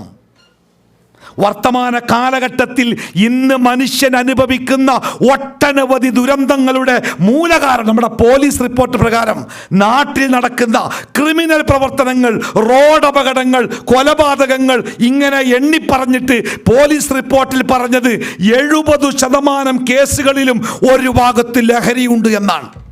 കൊലപാതകം മുതൽ, പീഡനം മുതൽ, ബലാത്സംഗം മുതൽ ഏതാവട്ടെ ഒരു ഭാഗത്ത് ലഹരിയുണ്ട്. പ്രവാചകൻ സ്വല്ലല്ലാഹു അലൈഹി വസല്ലമ പറഞ്ഞത് സകല തിന്മകളുടെയും മാതാവാണ്, തിന്മകളുടെ താക്കോലാണ്. അതുകൊണ്ട് ലഹരിയുടെ ഭാഗത്തേക്ക് നിങ്ങൾ പോകാനേ പാടില്ല. അത് നിഷിദ്ധമാണ് എന്നല്ല, അത് മലിനമാണ്, നജസാണെന്നാ.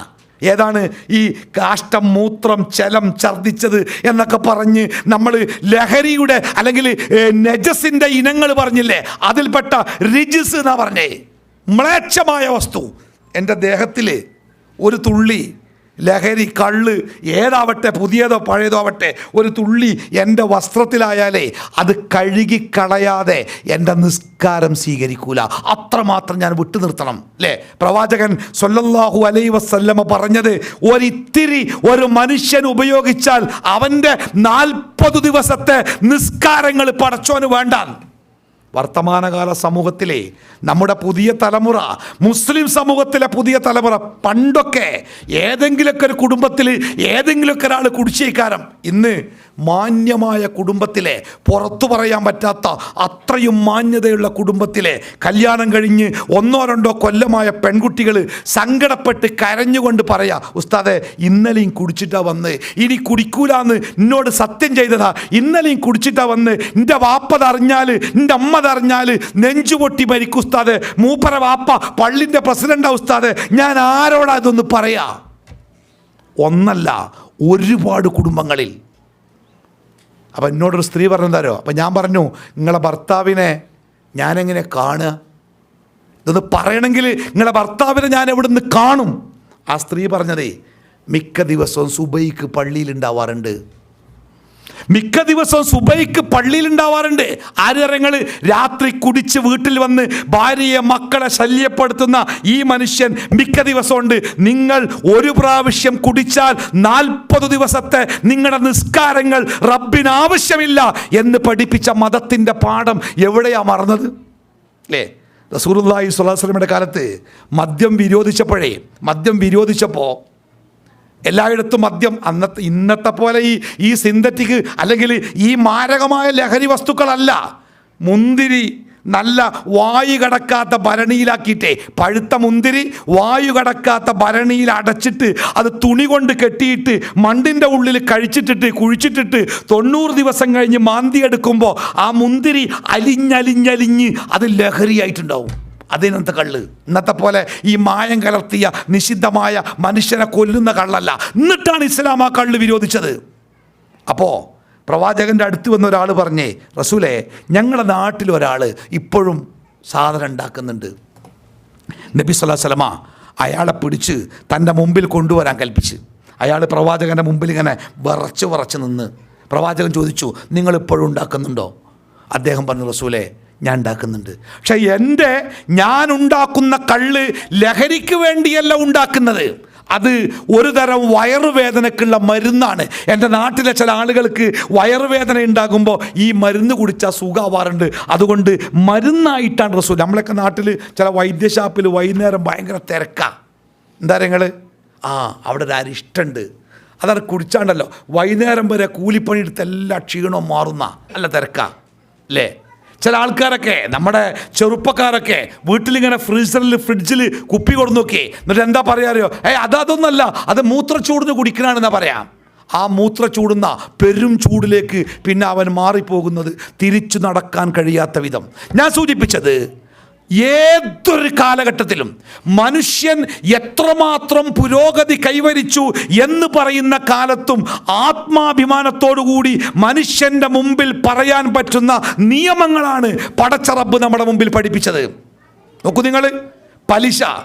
ലോകത്ത് പലിശയുമായി ബന്ധപ്പെടാത്ത ഒരു സാമ്പത്തിക വ്യവസ്ഥിതിയും നിലവിലില്ലാത്ത ഈ കാലത്തും നമുക്ക് തറപ്പിച്ച് പറയാൻ പറ്റും, പലിശ അപകടകാരിയാണ്.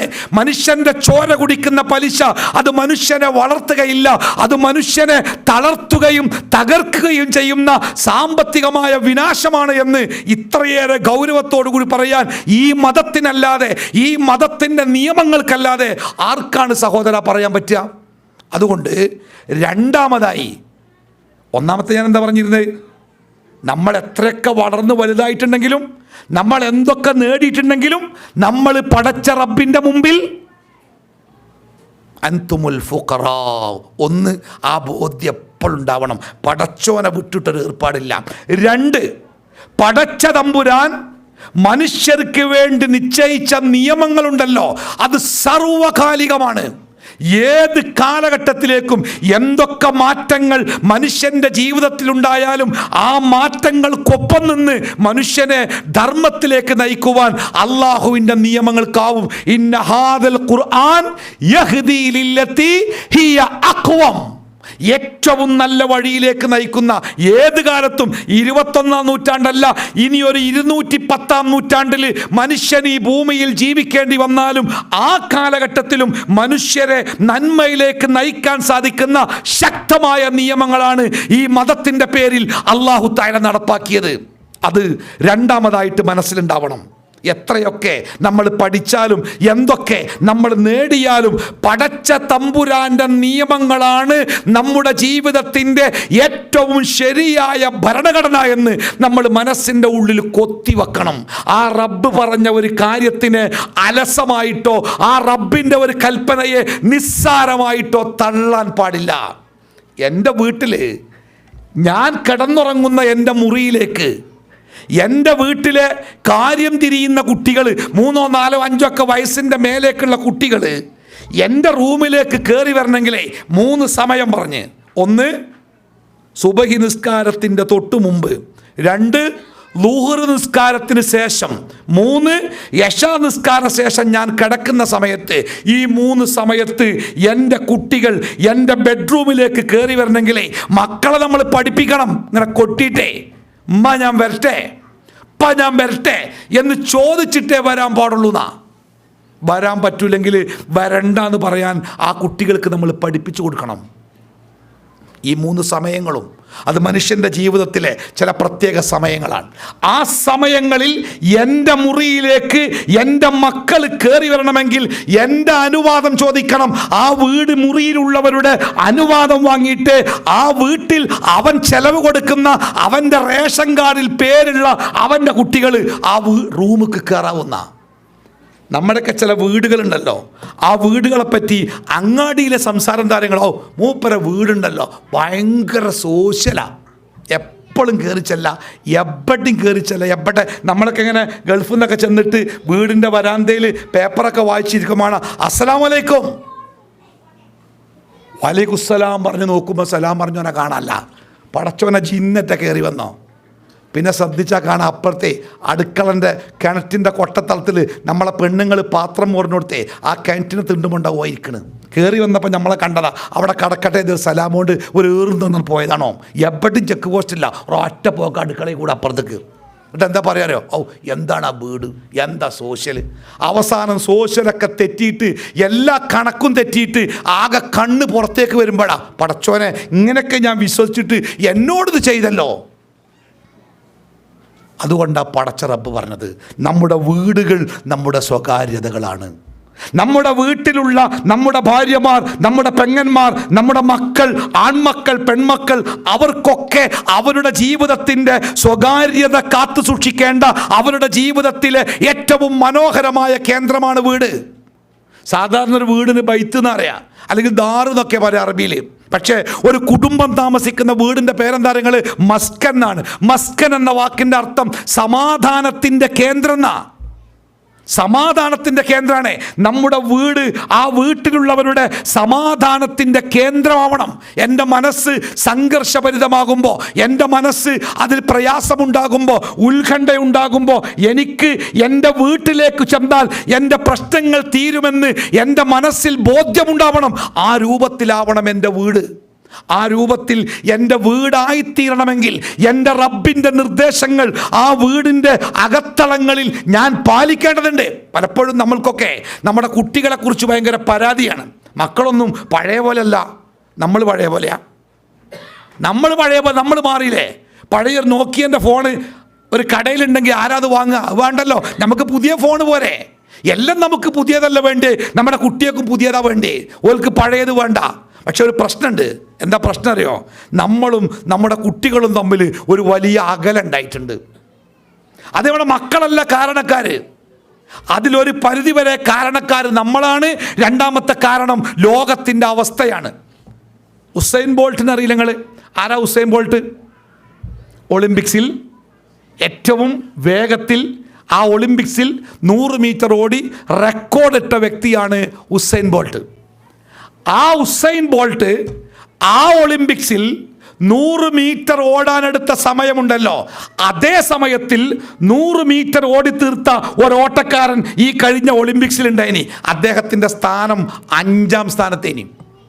എന്ന് പറഞ്ഞാൽ അന്നത്തെ ഏറ്റവും വേഗം കൂടിയ ഉസൈൻ ബോൾട്ടിന്റെ വേഗത ഉണ്ടല്ലോ, ആ വേഗത്തിന്റെ മുമ്പിൽ 4 ആളുകൾ ഈ പ്രാവശ്യം ഒളിമ്പിക്സിൽ മുമ്പിലെത്തി. എന്ന് പറഞ്ഞാൽ ലോകത്തിൻ്റെ വേഗത കൂടിക്കൊണ്ടിരിക്കുക.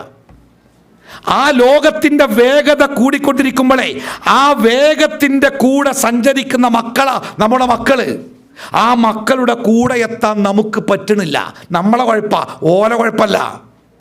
അവർ ജീവിക്കുന്ന ലോകം വേഗത കൂടിയ ലോക.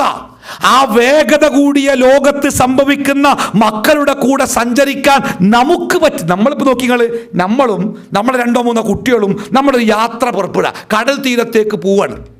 നമ്മളുണ്ട്, നമ്മുടെ മക്കൾ മുമ്പിൽ നടക്കുന്നുണ്ട്. കുറേ എത്തിയപ്പോൾ നമ്മുടെ മക്കൾ കുറേ മുമ്പിലെത്തി. ഓരോ തോളിൽ കൈയിട്ട് ഏതൊക്കെയോ ആൾക്കാർ നമ്മുടെ മക്കളെ തോളിൽ കൈയിട്ട് എങ്ങോട്ടൊക്കെയോ കൊണ്ടുകൊണ്ട് നമ്മളിങ്ങനെ ആർത്ത് വിളിക്കുക, മോനെ മോളെ എന്ന് വിളിക്കുന്നുണ്ട്. നമ്മുടെ ശബ്ദം കേൾക്കാത്ത ദൂരത്ത് നമ്മുടെ മക്കൾ അങ്ങനെ നടന്നു പോകുന്നുണ്ട്. അവർ പോകുന്നത് അപകടത്തിലേക്കാണ് നമുക്കറിയാം. പക്ഷെ നമ്മൾ വിളിക്കുന്നത് മക്കൾ കേൾക്കുന്നില്ല.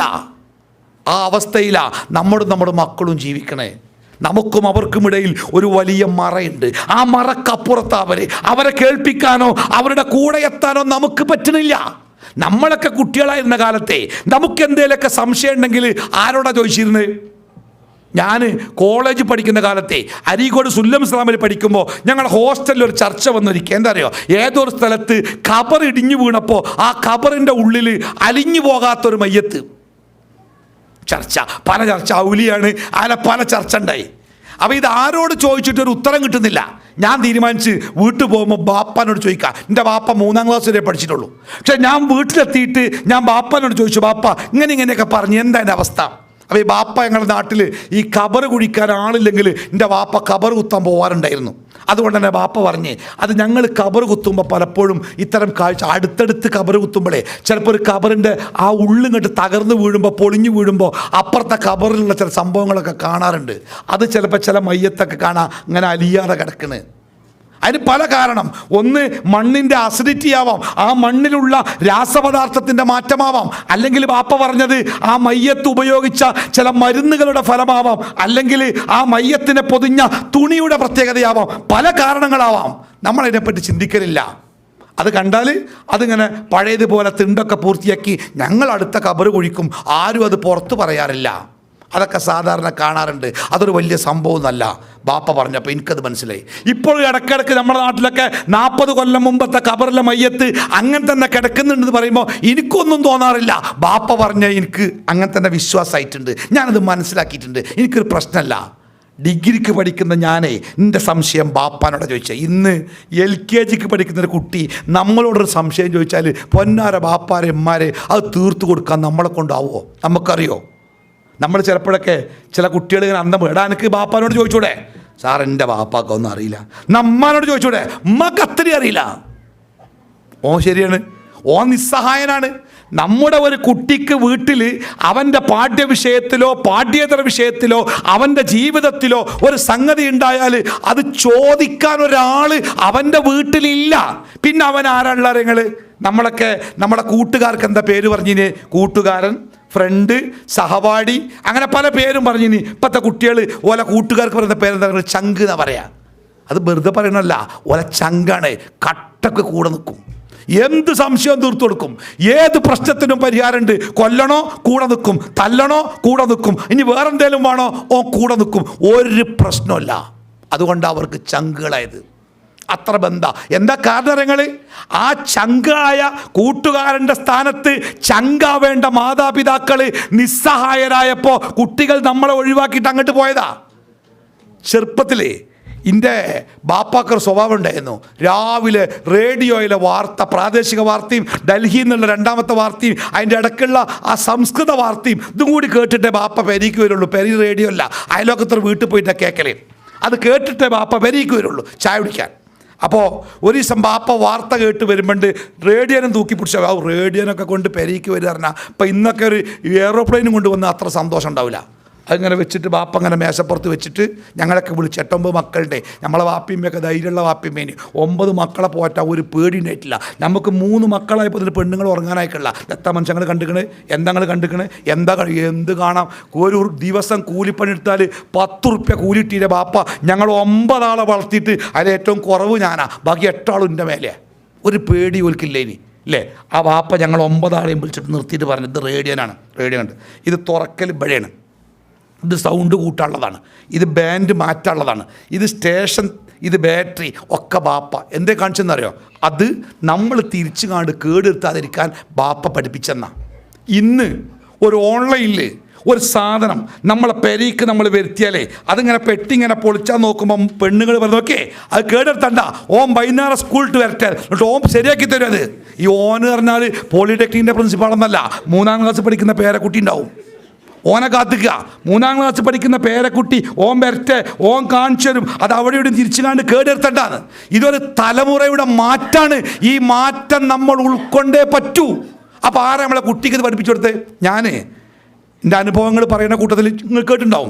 ഞാൻ എൻ്റെ വെള്ളിയാഴ്ചയിലെ ഹുത്തുബകൾ യൂട്യൂബിൽ ഇങ്ങനെ അപ്ലോഡ് ചെയ്യാറുണ്ടായിരുന്നു വീഡിയോ ആയിട്ട്.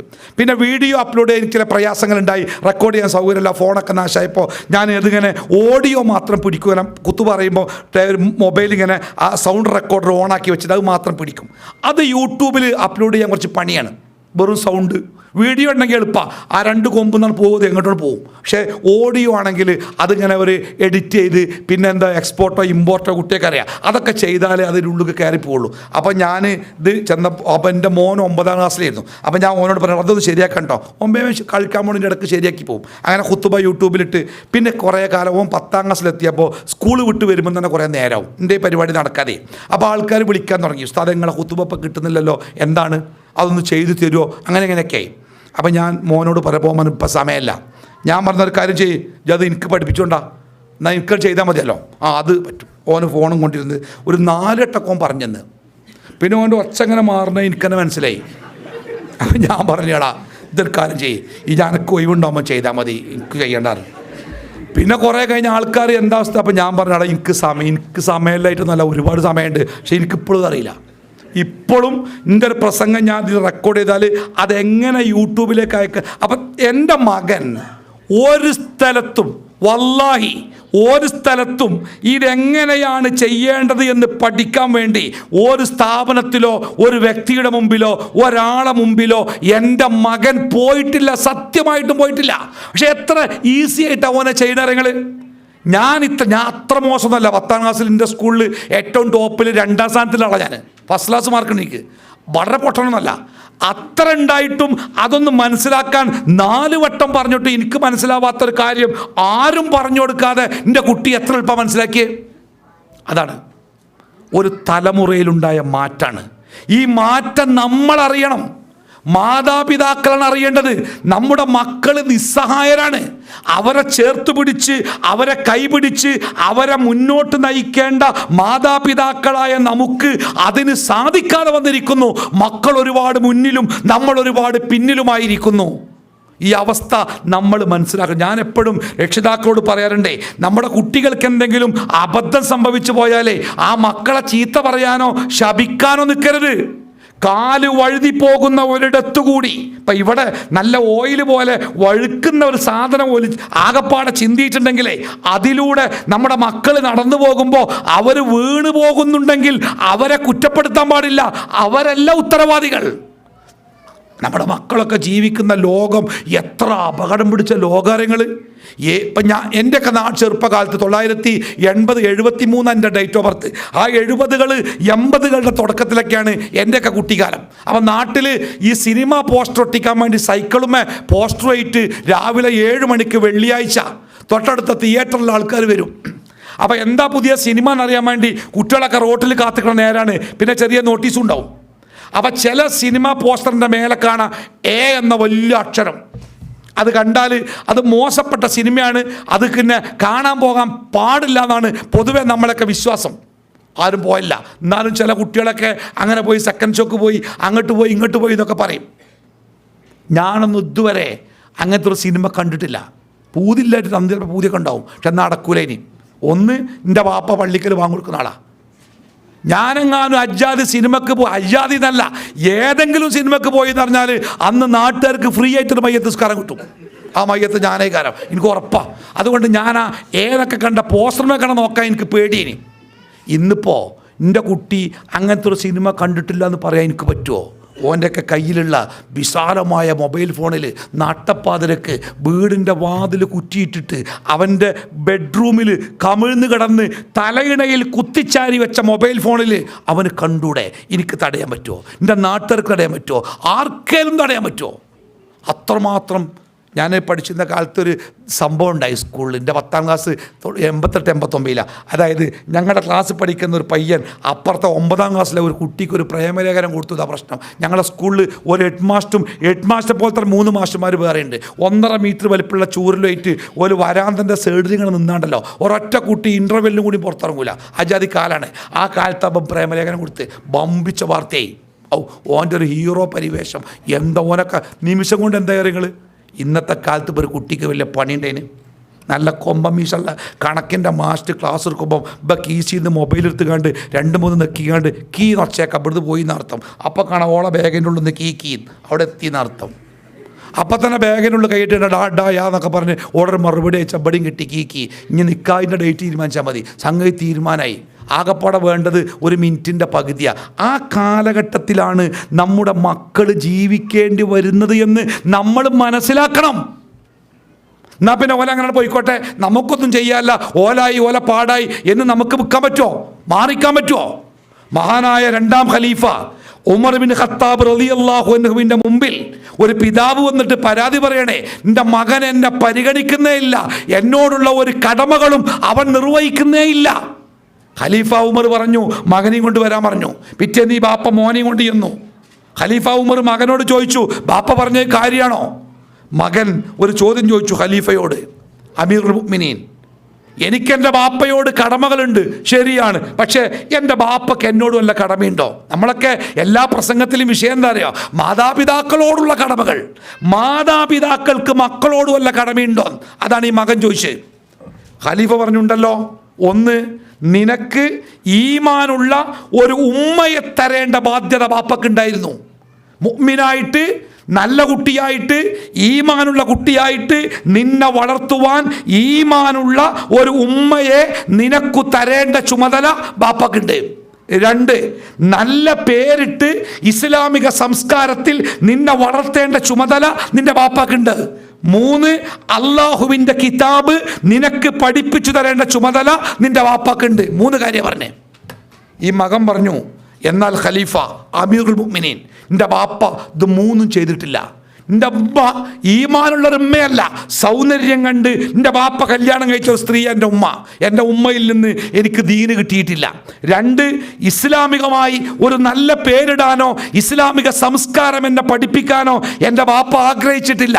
3, അള്ളാഹുവിൻ്റെ കിതാബ് എൻ്റെ ബാപ്പ എനിക്ക് പഠിപ്പിച്ച് തന്നിട്ടേ ഇല്ല.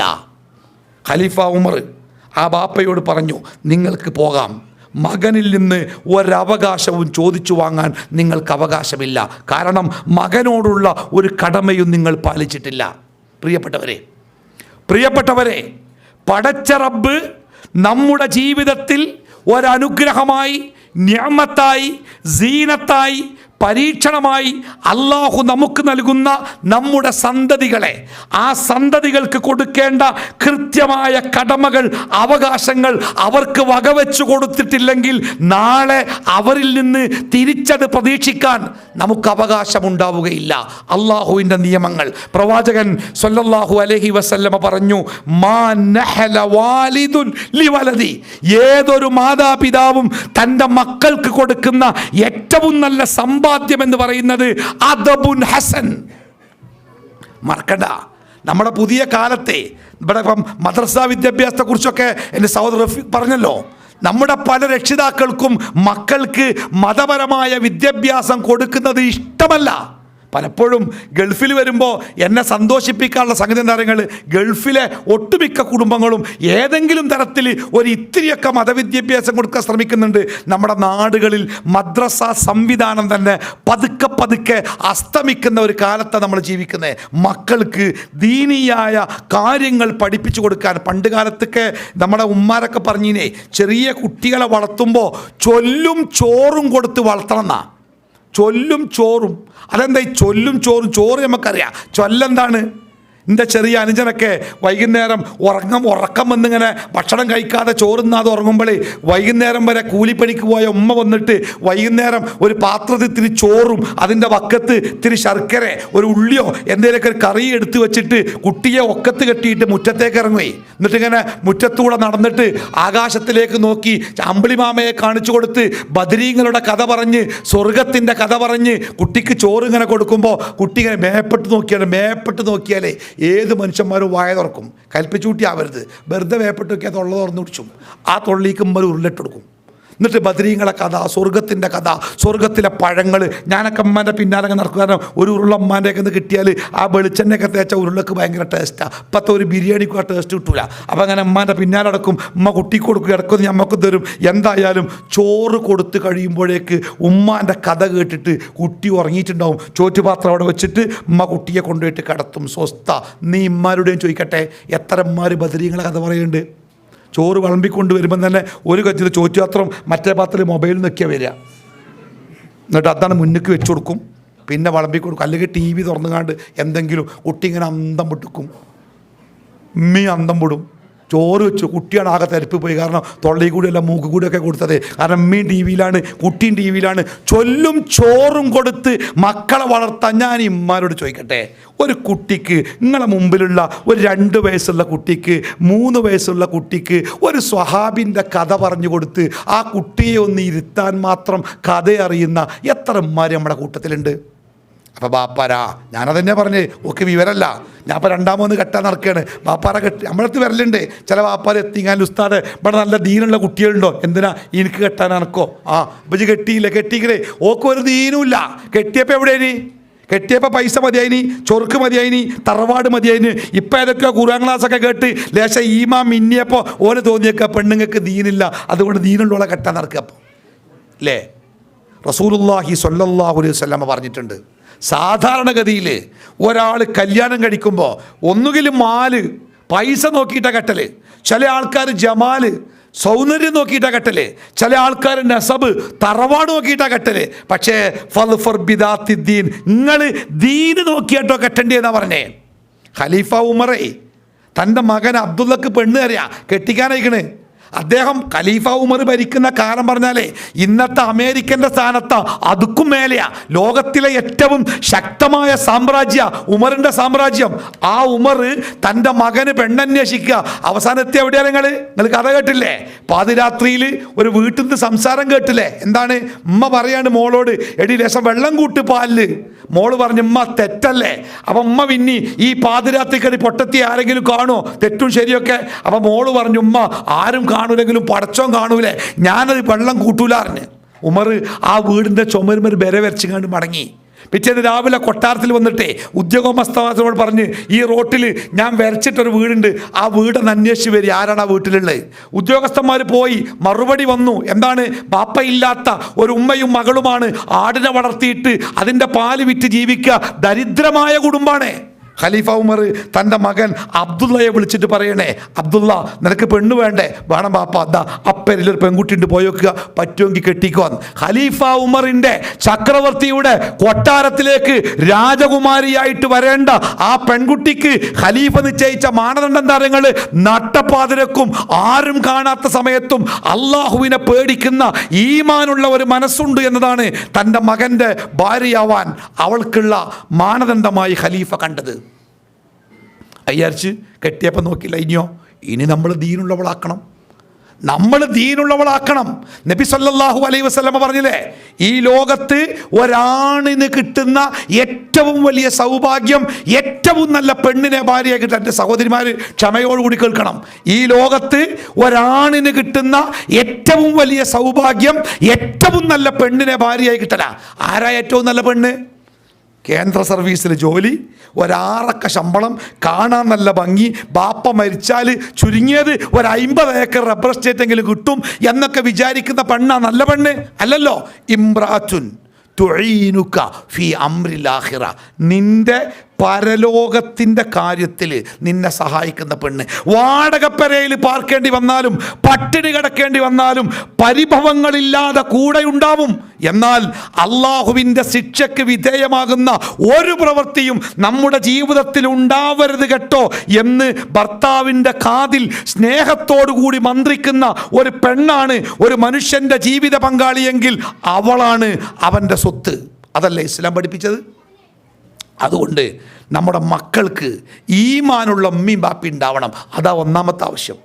നബി സല്ലല്ലാഹു അലൈഹി വസല്ലമ താൻ ഏറെ ഇഷ്ടപ്പെടുന്ന തൻ്റെ ഒരു ഏറെ യുവാവായ കൗമാരവും ബാല്യവും പ്രവാചകൻ്റെ മടിയിലൂടെ ചെലവഴിച്ച തൻ്റെ സ്വഹാബിയോട് പ്രവാചകൻ പറഞ്ഞൊരു വാക്കുണ്ട്, യാ ഉലാം, മോനെ, നീ അള്ളാഹുവിനെ സൂക്ഷിക്കണം കേട്ടോ, എങ്കിൽ യഹ്ഫളുക, അള്ളാഹു നിന്നെ സൂക്ഷിക്കും. അതൊരു വാക്കാ, അതൊരു വാക്കാ. അള്ളാഹു നിന്നെ സൂക്ഷിക്കും. ഈ കാലഘട്ടത്തിൽ, ഇരുണ്ട കാലഘട്ടത്തിൽ, എവിടെയും ചതിയുടെ വിഷത്തിൻ്റെ ചതിക്കുഴികൾ കാത്തിരിക്കുന്ന കാലഘട്ടത്തിൽ നമ്മുടെ പാവം കുട്ടികൾ ഇറങ്ങിത്തിരിക്കുന്ന ലോകത്ത് അവർ ചതിക്കപ്പെടാതിരിക്കാൻ, അവർ അപകടത്തിൽപ്പെടാതിരിക്കാൻ നമ്മുടെ മക്കളുടെ കണ്ണിൽ നോക്കി നമുക്ക് പറയാൻ പറ്റണം, മോനെ യഹ്ഫളില്ല, അള്ളാഹനെ സൂക്ഷിക്കണം കേട്ടോ. 10 കുട്ടികളെ പഠനാവശ്യാർത്ഥം ഡൽഹിയിലേക്ക് യാത്ര പോയി, 10 പെൺകുട്ടികൾ. അതിൽ തിരിച്ചു വന്ന ഒരു പെൺകുട്ടി അത്ഭുതകരമായ കഥ പറഞ്ഞ്, ആ കഥയാണ് ഈ 10 കുട്ടികളിൽ 9 കുട്ടികളും ഡൽഹിയിലെ അവരുടെ ഒരു മാസത്തെ ജീവിതം നന്നായിട്ട് ആസ്വദിച്ചു പല നിലക്കും. ഒരു പെൺകുട്ടി മാത്രം, അവൾ ക്ലാസ് വിട്ടാൽ റൂം, ഇവരുടെ കൂടെ അവൾ എവിടെയും പോയില്ല. അവൾ ഈ പെൺകുട്ടീനോട് പറയണേ, ഉസ്താദ് ഒരു അത്ഭുതമായിരുന്നു. അവൾ രാവിലെ എണീക്കും, സുബൈ നിസ്കരിക്കും, ഞങ്ങൾ നിസ്കരിക്കും എപ്പോഴെങ്കിലുമൊക്കെ. അവൾ എന്നും നിസ്കരിക്കും. നിസ്കാരം കഴിഞ്ഞാൽ പെട്ടിയുടെ മേലെ അവളുടെ ഉമ്മ വെച്ചു കൊടുത്തു എന്ന് പറയുന്ന ഒരു മുസാഫ് ഉണ്ട്. ആ മുസാഫ് എടുത്ത് അവൾ ഓതും, പിന്നെ പ്രാർത്ഥിക്കും, പിന്നെ പഠിക്കും, പിന്നെ ക്ലാസ്. ഓൾ അങ്ങനെ. ഞങ്ങൾ അത്ഭുതപ്പെട്ടിട്ടുണ്ട് എന്തുകൊണ്ടാണ് അവൾക്ക് അങ്ങനെയാവാൻ കഴിഞ്ഞത്. പ്രിയപ്പെട്ടവരെ, നമ്മുടെ മക്കളോട് നമുക്കത് പറയാനുള്ളത്. യൂറോപ്പിലേക്കോ അമേരിക്കയിലേക്കോ ഓസ്ട്രേലിയയിലേക്കോ എവിടേക്ക് പോകുമ്പോഴും നമ്മുടെ മക്കളെ ചേർത്ത് പിടിച്ചുകൊണ്ട് ആ കണ്ണിൻ്റെ ആഴത്തിലേക്ക് നോക്കിയിട്ട് നമുക്ക് പറയാൻ പറ്റണം, മോനെ മോളെ ഇഹ്ഫളില്ല. എൻ്റെ മോള് പോയാൽ, മോൻ പോയാൽ ഉപ്പ കൂടെ ഉണ്ടാവൂല, ഉമ്മ കൂടെ ഉണ്ടാവൂല, കാണാനാളില്ല, പറയാനാളില്ല, തിരുത്താനാളില്ല. അതുകൊണ്ട് മക്കളെ അള്ളാഹുവിനെ സൂക്ഷിക്കണം കേട്ടോ എന്ന് നമ്മുടെ മക്കളെ സ്നേഹത്തോടു കൂടി പറഞ്ഞു പഠിപ്പിക്കാൻ പ്രിയപ്പെട്ടവരെ നമുക്ക് സാധിക്കണം. അതല്ലാതെ ഈ കാലഘട്ടത്തിൻ്റെ ദുരന്തത്തിൽ നിന്ന് നമ്മുടെ മക്കളെ സംരക്ഷിക്കാൻ ഒരു കുറുക്കു വഴിയും നമ്മുടെ മുമ്പിലില്ല എന്നുകൂടി നമ്മൾ മനസ്സിലാക്കേണ്ടതുണ്ട്. അവസാനമായി ഞാൻ എൻ്റെ സംസാരം അതിൻ്റെ അവസാന ഭാഗത്തേക്ക് പ്രവേശിക്കാൻ, ആ അവസാന ഭാഗത്ത് എനിക്ക് പറയാനുള്ളത്, പ്രിയപ്പെട്ട മാതാപിതാക്കളെ, നമ്മുടെ കുട്ടികൾ നിസ്സഹായരാണ്. ആ കുട്ടികൾക്ക് വേണ്ടി പ്രാർത്ഥനയുടെ ഒരു വല്ലാത്ത ലോകം നമ്മൾ തുറന്നു വെക്കണം. പടച്ച റബ്ബിനോട് നമ്മുടെ മക്കൾ അപകടം പറ്റാത്ത സ്വാലിഹായ മക്കളായി അവർ വളർന്നു വരാനുള്ള സാഹചര്യമുണ്ടാവാൻ റബ്ബിനോട് നമ്മൾ മനസ്സറിഞ്ഞ് പ്രാർത്ഥിക്കണം. നമ്മുടെ വീടിൻ്റെ അകത്തളങ്ങളിൽ ഇസ്ലാം മതം ജീവിക്കണം. നമ്മുടെ വീടിൻ്റെ അകത്തളങ്ങളിൽ ഇസ്ലാം മതം ജീവിക്കണം. അതെങ്ങനെ? സംസാരിക്കണം, ചർച്ചകൾ ഉണ്ടാവണം. ഭക്ഷണം കഴിക്കുമ്പോൾ ഒഴിഞ്ഞിരിക്കുന്ന സമയത്തൊക്കെ ഇന്നത്തെ വർത്തമാനകാലത്ത് നമ്മുടെ മക്കൾ അനുഭവിക്കുന്ന ഒരുപാട് സാംസ്കാരിക ദുരന്തങ്ങളുണ്ട്. ഒരു +2 ക്ലാസ്സിൽ പഠിക്കുന്ന ഒരു കുട്ടി എൻ്റെ മുമ്പിൽ ഒരു മൊബൈൽ ഇങ്ങനെ കൊടുത്തു വെച്ചിട്ട്, ഉസ്താദെ സമയമുണ്ടെങ്കിൽ ഒരു 10 മിനിറ്റ് കേൾക്കണം കേട്ടോ പറഞ്ഞു. അപ്പോൾ ഞാൻ കേട്ട്, ഒരു പ്രഭാഷണമാണ്. ആ പ്രഭാഷണം മുഴുവനും മുഹമ്മദ് നബി സല്ലല്ലാഹു അലൈഹി വസല്ലമയെ ഏറ്റവും മോശപ്പെട്ട രൂപത്തിൽ പ്രവാചകനെ പറ്റി പറയുന്ന ഏറെ ഭീകരമായ ഒരു 10 മിനിറ്റ് പ്രഭാഷണം. 10 മിനിറ്റ് ആയപ്പോൾ എനിക്കത് കേൾക്കാൻ പറ്റാഞ്ഞിട്ട് ഞാൻ മൊബൈൽ ഓഫാക്കി.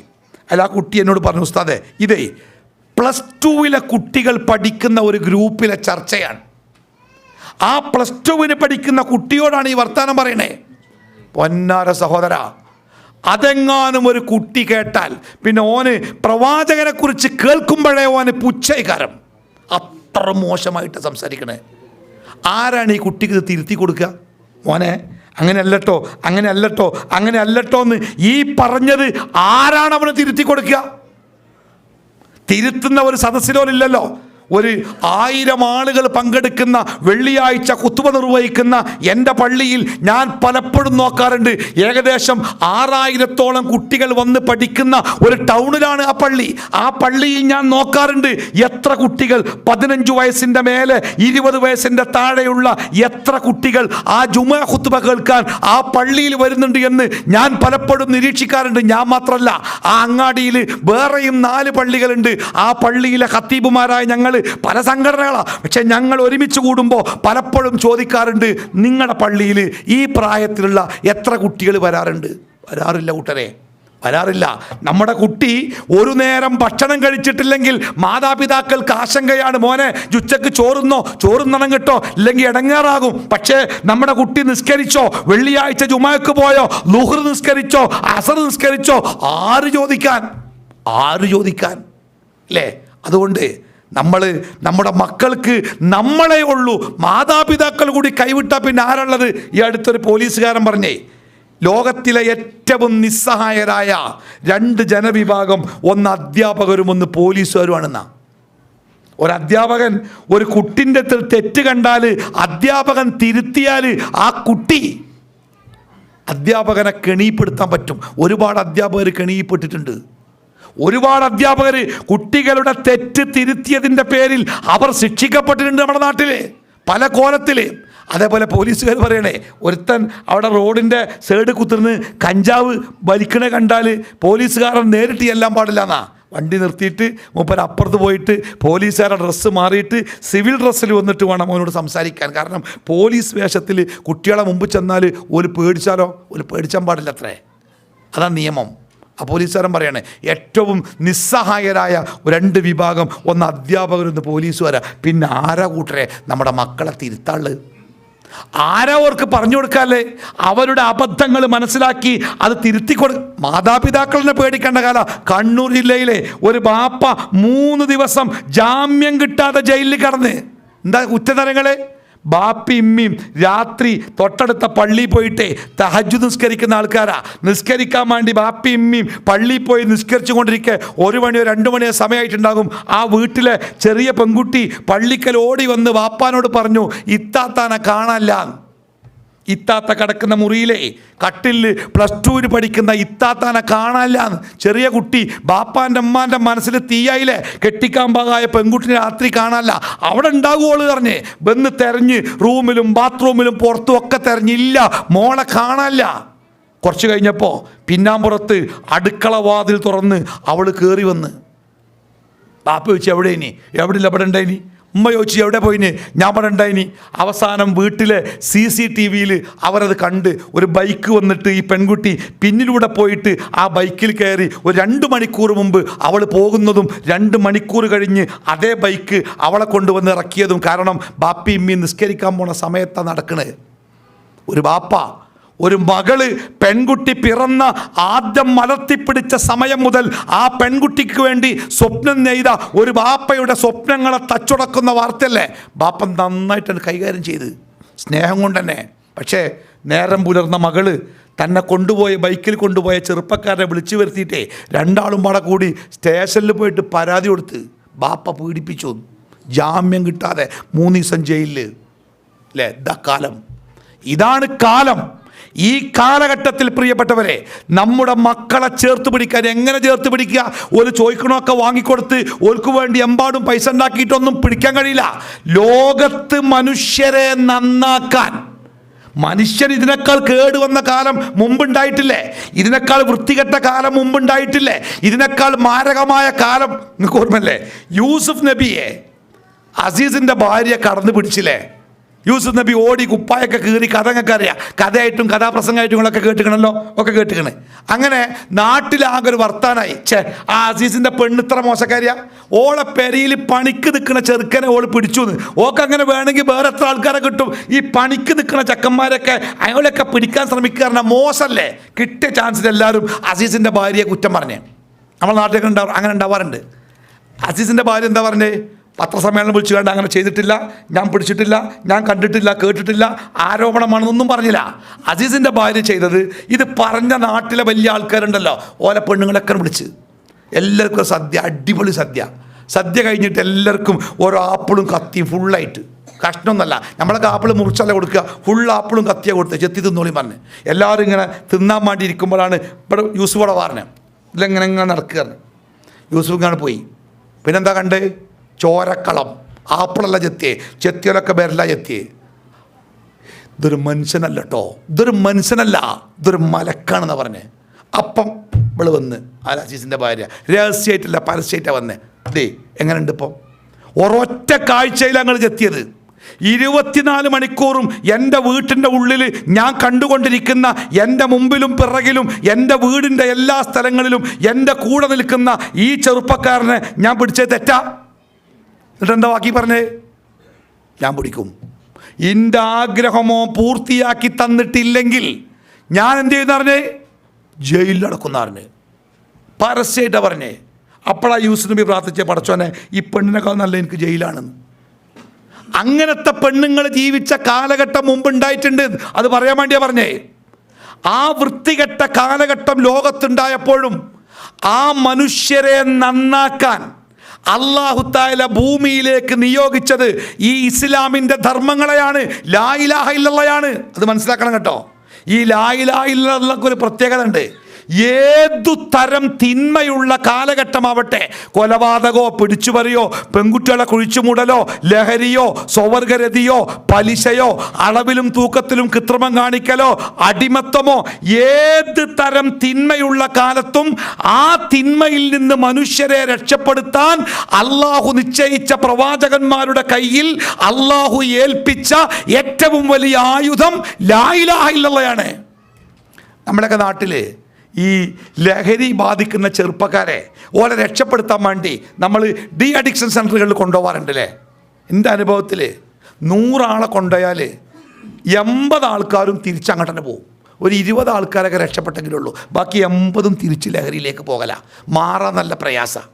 അതുകൊണ്ട് ചെറുപ്പക്കാരോടൊക്കെ ഞാൻ പറയാം, വെറുതെ ഒരു കമ്പനിക്ക് വേണ്ടി, രസത്തിന് വേണ്ടി, ടെൻഷൻ കുറക്കാൻ വേണ്ടി, ടൂറിൻ്റെ പേരിലൊക്കെ ഒരിക്കലല്ലേ ഇഞ്ഞുണ്ടാവില്ല എന്നൊക്കെ പറഞ്ഞ് ഉപയോഗിച്ചിട്ടേ തിരിച്ചു നടക്കാൻ കഴിയാത്ത വിധം ലഹരിയുടെ കയത്തിലേക്ക് താന്നു പോകും. പിന്നെ നിങ്ങൾ വിചാരിച്ചാൽ പോലും കരഞ്ഞുകൊണ്ട് പറയല്ലേ ചെറുപ്പക്കാർ, ഉസ്താദെ ഇനി ഒരിക്കലും അത് ഉപയോഗിക്കൂലെന്ന് ഞാൻ നിസ്കരിച്ചിട്ട് സുജൂദിൽ കടന്ന് പ്രാർത്ഥിച്ചിട്ട് പടച്ചോനെ. പക്ഷേ പിന്നെയും ഓഫീസിൽ ചെന്നാൽ കൂട്ടുകാർ കൂട്ടുകൂടുമ്പോൾ പ്രശ്നം തന്നെയാണ്. അപ്പോൾ ഈ ഒരാളെ, ലഹരിക്കടിപ്പെട്ട ഒരാളെ തിരിച്ചു കൊണ്ടുവരാൻ എന്തൊക്കെ നമ്മൾ ചെയ്യൽ? കൗൺസിലിങ്, പിന്നെ മരുന്നുണ്ട്, പലജാതി മരുന്ന്, അറിഞ്ഞും അറിയാതെയും കൊടുക്കുന്ന മരുന്നുണ്ട്. ഇതൊക്കെ പോരാഞ്ഞിട്ട് ജയിലുകൾക്ക് സമാനമായ പീഡനത്തിൻ്റെ കേന്ദ്രങ്ങളുണ്ട്. ഇവിടെയൊക്കെ ഇട്ടുകാണ്ട് 6 കൊല്ലം ലക്ഷങ്ങൾ ചെലവഴിച്ച് ഓനെ മാറ്റാൻ ശ്രമിച്ചാലും മാറ്റിയിട്ട് തിരിച്ചു പോരുമ്പം വീടിൻ്റെ അപ്പുറത്ത് ബാറെന്നുള്ള ബോർഡ് കണ്ടാൽ ഓ ഇറങ്ങിപ്പോവും. എടുത്ത പണിയൊക്കെ വെറുതെ ആവും ഒരാളെ മാറ്റാൻ. എന്നാൽ ഒരു നാട് മുഴുവനും ലഹരിയിൽ മുങ്ങി നിൽക്കെ നബി സല്ലല്ലാഹു അലൈഹി വസല്ലമ ആ നാട്ടിലെ മുഴുവൻ മനുഷ്യന്മാരെയും ലഹരിയിൽ നിന്ന് മാറ്റിയത് എത്ര കൗൺസിലിംഗ് കൊടുത്തിട്ടാ, എത്ര സെമിനാർ നടത്തിയിട്ടാ, ഏതൊക്കെ മരുന്നാ കൊടുത്തത്? നാടനോ ആയുർവേദോ ഏത് മരുന്നാ റസൂൽ കൊടുത്ത്? ഒരൊറ്റ ചോദ്യ, എന്തേ? അല്ലാഹു നിഷിദ്ധമാക്കിയിട്ടുണ്ട്, നിങ്ങൾക്ക് ഒഴിവാക്കാനായില്ലേ?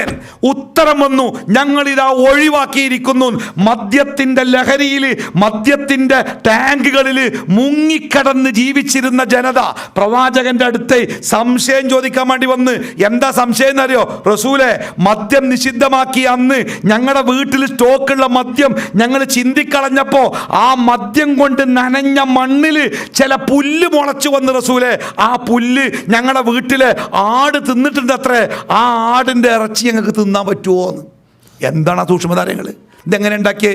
ലാ ഇലാഹ ഇല്ലല്ലാഹ് കൊണ്ടാണ് ഉണ്ടാക്കിയേ. അല്ലാതെ മദ്യത്തിൻ്റെ അപകടത്തെക്കുറിച്ച് സെമിനാർ നടത്തി, മദ്യം മസ്തിഷ്കത്തിലുണ്ടാക്കുന്ന അപകടത്തെക്കുറിച്ച് സെമിനാർ നടത്തിയിട്ടല്ല മാറ്റിയത് ലാ ഇലാഹ ഇല്ലല്ലാഹ്, അള്ളാഹുവിനെ പരിചയപ്പെടുത്തി, അള്ളാഹുവിനെ പഠിപ്പിച്ച്, അള്ളാഹുവിൻ്റെ കാര്യങ്ങൾ ബോധ്യപ്പെടുത്തി, അള്ളാഹുവിനെ സ്നേഹിക്കാൻ പഠിപ്പിച്ചിട്ട് പറഞ്ഞു, ആ അള്ള പറഞ്ഞിട്ടുണ്ട് മദ്യം പാടില്ല എന്നാ വേണ്ട, ആ അള്ള പറഞ്ഞിട്ടുണ്ട് കുട്ടികളെ കൊല്ലാൻ പാടില്ല എന്നാ വേണ്ട, ആ അള്ള പറഞ്ഞിട്ടുണ്ട് പലിശ പാടില്ല എന്നാ വേണ്ട, ആ അള്ള പറഞ്ഞിട്ടുണ്ട്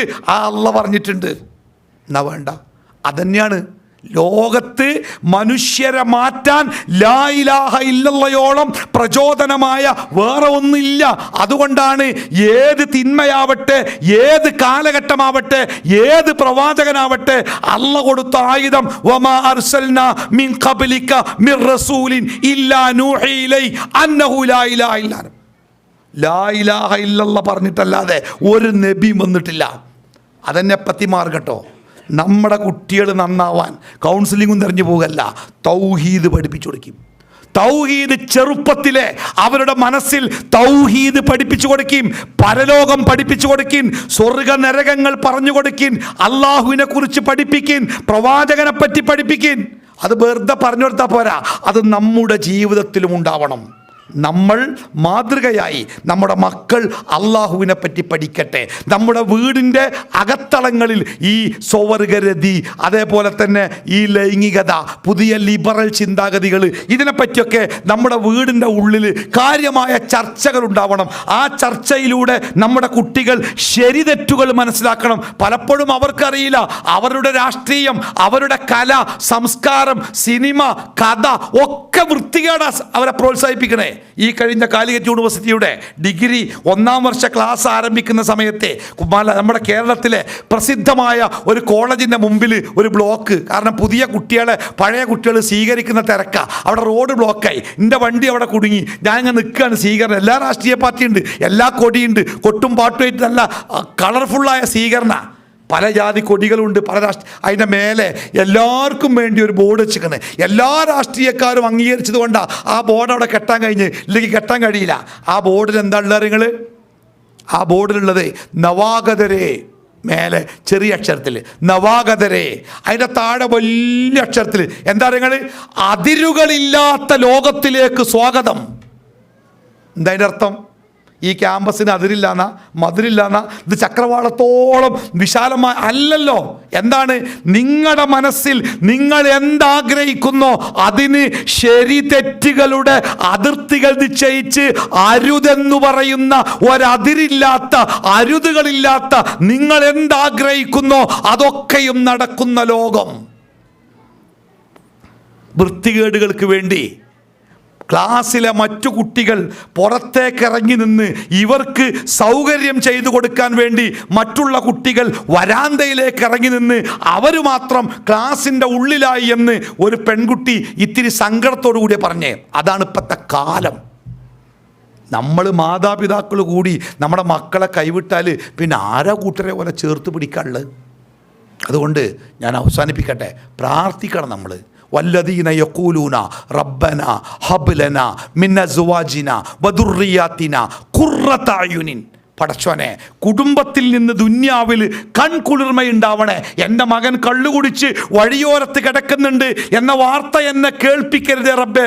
നിങ്ങളുടെ മകൾ ഒരു ബൈക്കിൻ്റെ പിന്നിൽ സിനിമാ തിയേറ്ററിലേക്ക് ഒരുത്തൻ്റെ കൂടെ കയറി പോകുന്നുണ്ട് എന്ന വാർത്ത ഞങ്ങളെ നീ കേൾപ്പിക്കരുതേ റബ്ബേ. കൺകുളിർമ നൽകണേ. വജഅൽനാലിൽ മുത്തഖീന ഇമാമ. അല്ലാഹുവേ, ഞങ്ങളുടെ ഇണകളെ, ഞങ്ങളുടെ മക്കളെ നാളെ സ്വർഗത്തിലെത്തുന്ന മുത്തഖീങ്ങളുടെ നേതാക്കന്മാരാക്കണേ റബ്ബേ. പ്രാർത്ഥിക്കണം. ഞാനൊരൊറ്റ ചരിത്ര സംഭവം മാത്രം ഉദ്ധരിച്ച് ഞാൻ അവസാനിപ്പിക്കാട്ടോ. മുഅത്ത യുദ്ധം നടക്കുകയാണ്. മുഅത്ത യുദ്ധം മുസ്ലിങ്ങളെ സംബന്ധിച്ച് ഏറ്റവും പ്രയാസകരമായ ഒരു സാഹചര്യത്തിലാണ് മുഅത്ത യുദ്ധം നടക്കുന്നത്. അതുകൊണ്ട് പ്രവാചകൻ എല്ലാ ചെറുപ്പക്കാരോടും ഈ യുദ്ധത്തിൻ്റെ ഭാഗമാകാൻ ആവശ്യപ്പെട്ടു. മദീന പള്ളിയുടെ മുറ്റത്ത് മുഅത്ത യുദ്ധത്തിന് വേണ്ടിയുള്ള സൈന്യത്തെ പ്രവാചകൻ യാത്രയാക്കുകയാണ്. ആ സൈന്യത്തിൻ്റെ കുടുംബങ്ങൾ, ഭാര്യമാർ, മക്കൾ, മാതാപിതാക്കൾ കണ്ണീരോടുകൂടി തങ്ങളുടെ പ്രിയപ്പെട്ടവരെ യാത്രയാക്കാൻ അവരെല്ലാവരും മദീന പള്ളിയുടെ മുറ്റത്തെത്തിയിട്ടുണ്ട്. ഗൾഫിക്ക് പോകല്ല, മരിക്കാൻ പോവുകയാണ്. തിരിച്ചു വന്നെങ്കിലായി. അതുകൊണ്ട് യാത്രയാക്കാൻ ബന്ധുക്കളൊക്കെ എത്തിയിട്ടുണ്ട്. സങ്കടത്തിൻ്റെ യാത്രയപ്പാണ്. പ്രവാചകൻ പ്രാർത്ഥിച്ചു, അവർക്ക് ഉപദേശങ്ങൾ കൊടുത്തു. സൈന്യാധിപൻ്റെ കുതിരയുടെ കടിഞ്ഞാൻ പിടിച്ച് പ്രവാചകൻ മുമ്പിൽ നടന്നു, സൈന്യം പിന്നാലെ. കുറച്ച് പോയി കഴിഞ്ഞപ്പോൾ ആ സൈന്യത്തിൽപ്പെട്ട ഒരു ചെറുപ്പക്കാരൻ തൻ്റെ കുതിരപ്പുറത്ത് തിരിച്ചിങ്ങട്ടന്നെ മദീന പള്ളീൻ്റെ മുറ്റത്തേക്ക് ഇത്തിരി മാറി ഒരു പെൺകുട്ടി ഒരു കുട്ടിയെ തോളത്തിട്ട് മാറി നിന്ന് കരയുന്നുണ്ട്. ഈ ചെറുപ്പക്കാരൻ്റെ ഭാര്യയാണ്. അയാൾ തൻ്റെ കുതിരപ്പുറത്ത് നിന്ന് ഇറങ്ങിയിട്ട് തൻ്റെ ഭാര്യയുടെ അടുത്ത് വന്ന് അവളുടെ കവിൾ തൻ്റെ കവിളിനോട് ചേർത്ത് വെച്ചു. അവസാനത്തേത് അവളുടെ തോളത്തുള്ള തൻ്റെ ചെറിയ കുട്ടിയെ എടുത്തിട്ട് അവൻ്റെ കവിളത്തും മുഖത്തുമൊക്കെ ഒരുപാട് ഉമ്മ വെച്ചു. കണ്ണീരോടുകൂടി ആ കുട്ടിയെ തിരിച്ച് തൻ്റെ ഭാര്യയെ ഏൽപ്പിക്കുമ്പോൾ അയാൾ തൻ്റെ ഭാര്യയോട് പറഞ്ഞൊരു വാക്കുണ്ട്, ഞാൻ മുഅത്തയിൽ നിന്ന് തിരിച്ചു വന്നില്ലെങ്കിൽ ഇവനെ സ്വർഗത്തിൽ നീ എന്നെ ഏൽപ്പിക്കണം കേട്ടോ. ഞാൻ മുഅത്തയിൽ നിന്ന് തിരിച്ചു വന്നില്ലെങ്കിൽ എന്ന് പറഞ്ഞാൽ ഞാൻ കൊല്ലപ്പെട്ടാൽ, രക്തസാക്ഷിയായാൽ ഇവനെ, ഈ കുട്ടിയെ നാളെ സ്വർഗത്തിൽ എനിക്ക് കിട്ടുന്ന കുട്ടിയായി നീ വളർത്തണം. വളർത്തിയാൽ മാത്രം പോരാ, നീയും ഉണ്ടാവണം. കാരണം ഇവനെ നീ എന്നെ ഏൽപ്പിക്കണം എന്നാ. നീ സ്വർഗത്തിലുണ്ടാവണം, ഇവൻ സ്വർഗത്തിലുണ്ടാവണം. ഞാൻ പോവുകയാണ്. ഇവനെ സ്വർഗത്തിലെത്തുന്ന കുട്ടിയായി നീ. പ്രിയപ്പെട്ട പ്രവാസികളെ, വീടുകളിൽ നിന്ന് ജീവിതത്തിൻ്റെ സന്ധാരണത്തിന് വേണ്ടി വീട് വിട്ടിറങ്ങുമ്പോൾ പ്രിയപ്പെട്ടവളെയും മക്കളെയും ചേർത്ത് പിടിച്ച് പ്രിയതമയുടെ കണ്ണുകളിലേക്ക് നോക്കി ഈമാനോടുകൂടി പറയാൻ പറ്റണം, ഇതാ എൻ്റെ സ്വത്ത്, എൻ്റെ മക്കളെ ഞാൻ നിന്നെ ഏൽപ്പിച്ചു പോകുന്നു. തിരിച്ചു വന്നിട്ടില്ലെങ്കിൽ നാളെ റബ്ബിൻ്റെ സ്വർഗത്തിൽ ഒരുമിച്ച് കൂടാവുന്ന കുടുംബമായി നമുക്ക് മാറണം കേട്ടോ എന്ന് സ്വന്തം കുടുംബത്തോട് പറയാനും ആ ഒരാഗ്രഹത്തിന് വേണ്ടി സ്വർഗത്തിൽ ഒരുമിച്ച് കൂടാൻ. ദുന്യാവിലൊന്നും കിട്ടാനില്ല, ദുന്യാവിൽ ഒന്നും കിട്ടാനില്ല. നമ്മൾ എത്രമാത്രം ഒരുമിച്ച് ജീവിച്ചാലും എത്ര കാലം നമുക്ക് ഒരുമിക്കാൻ പറ്റും ദുന്യാവിൽ?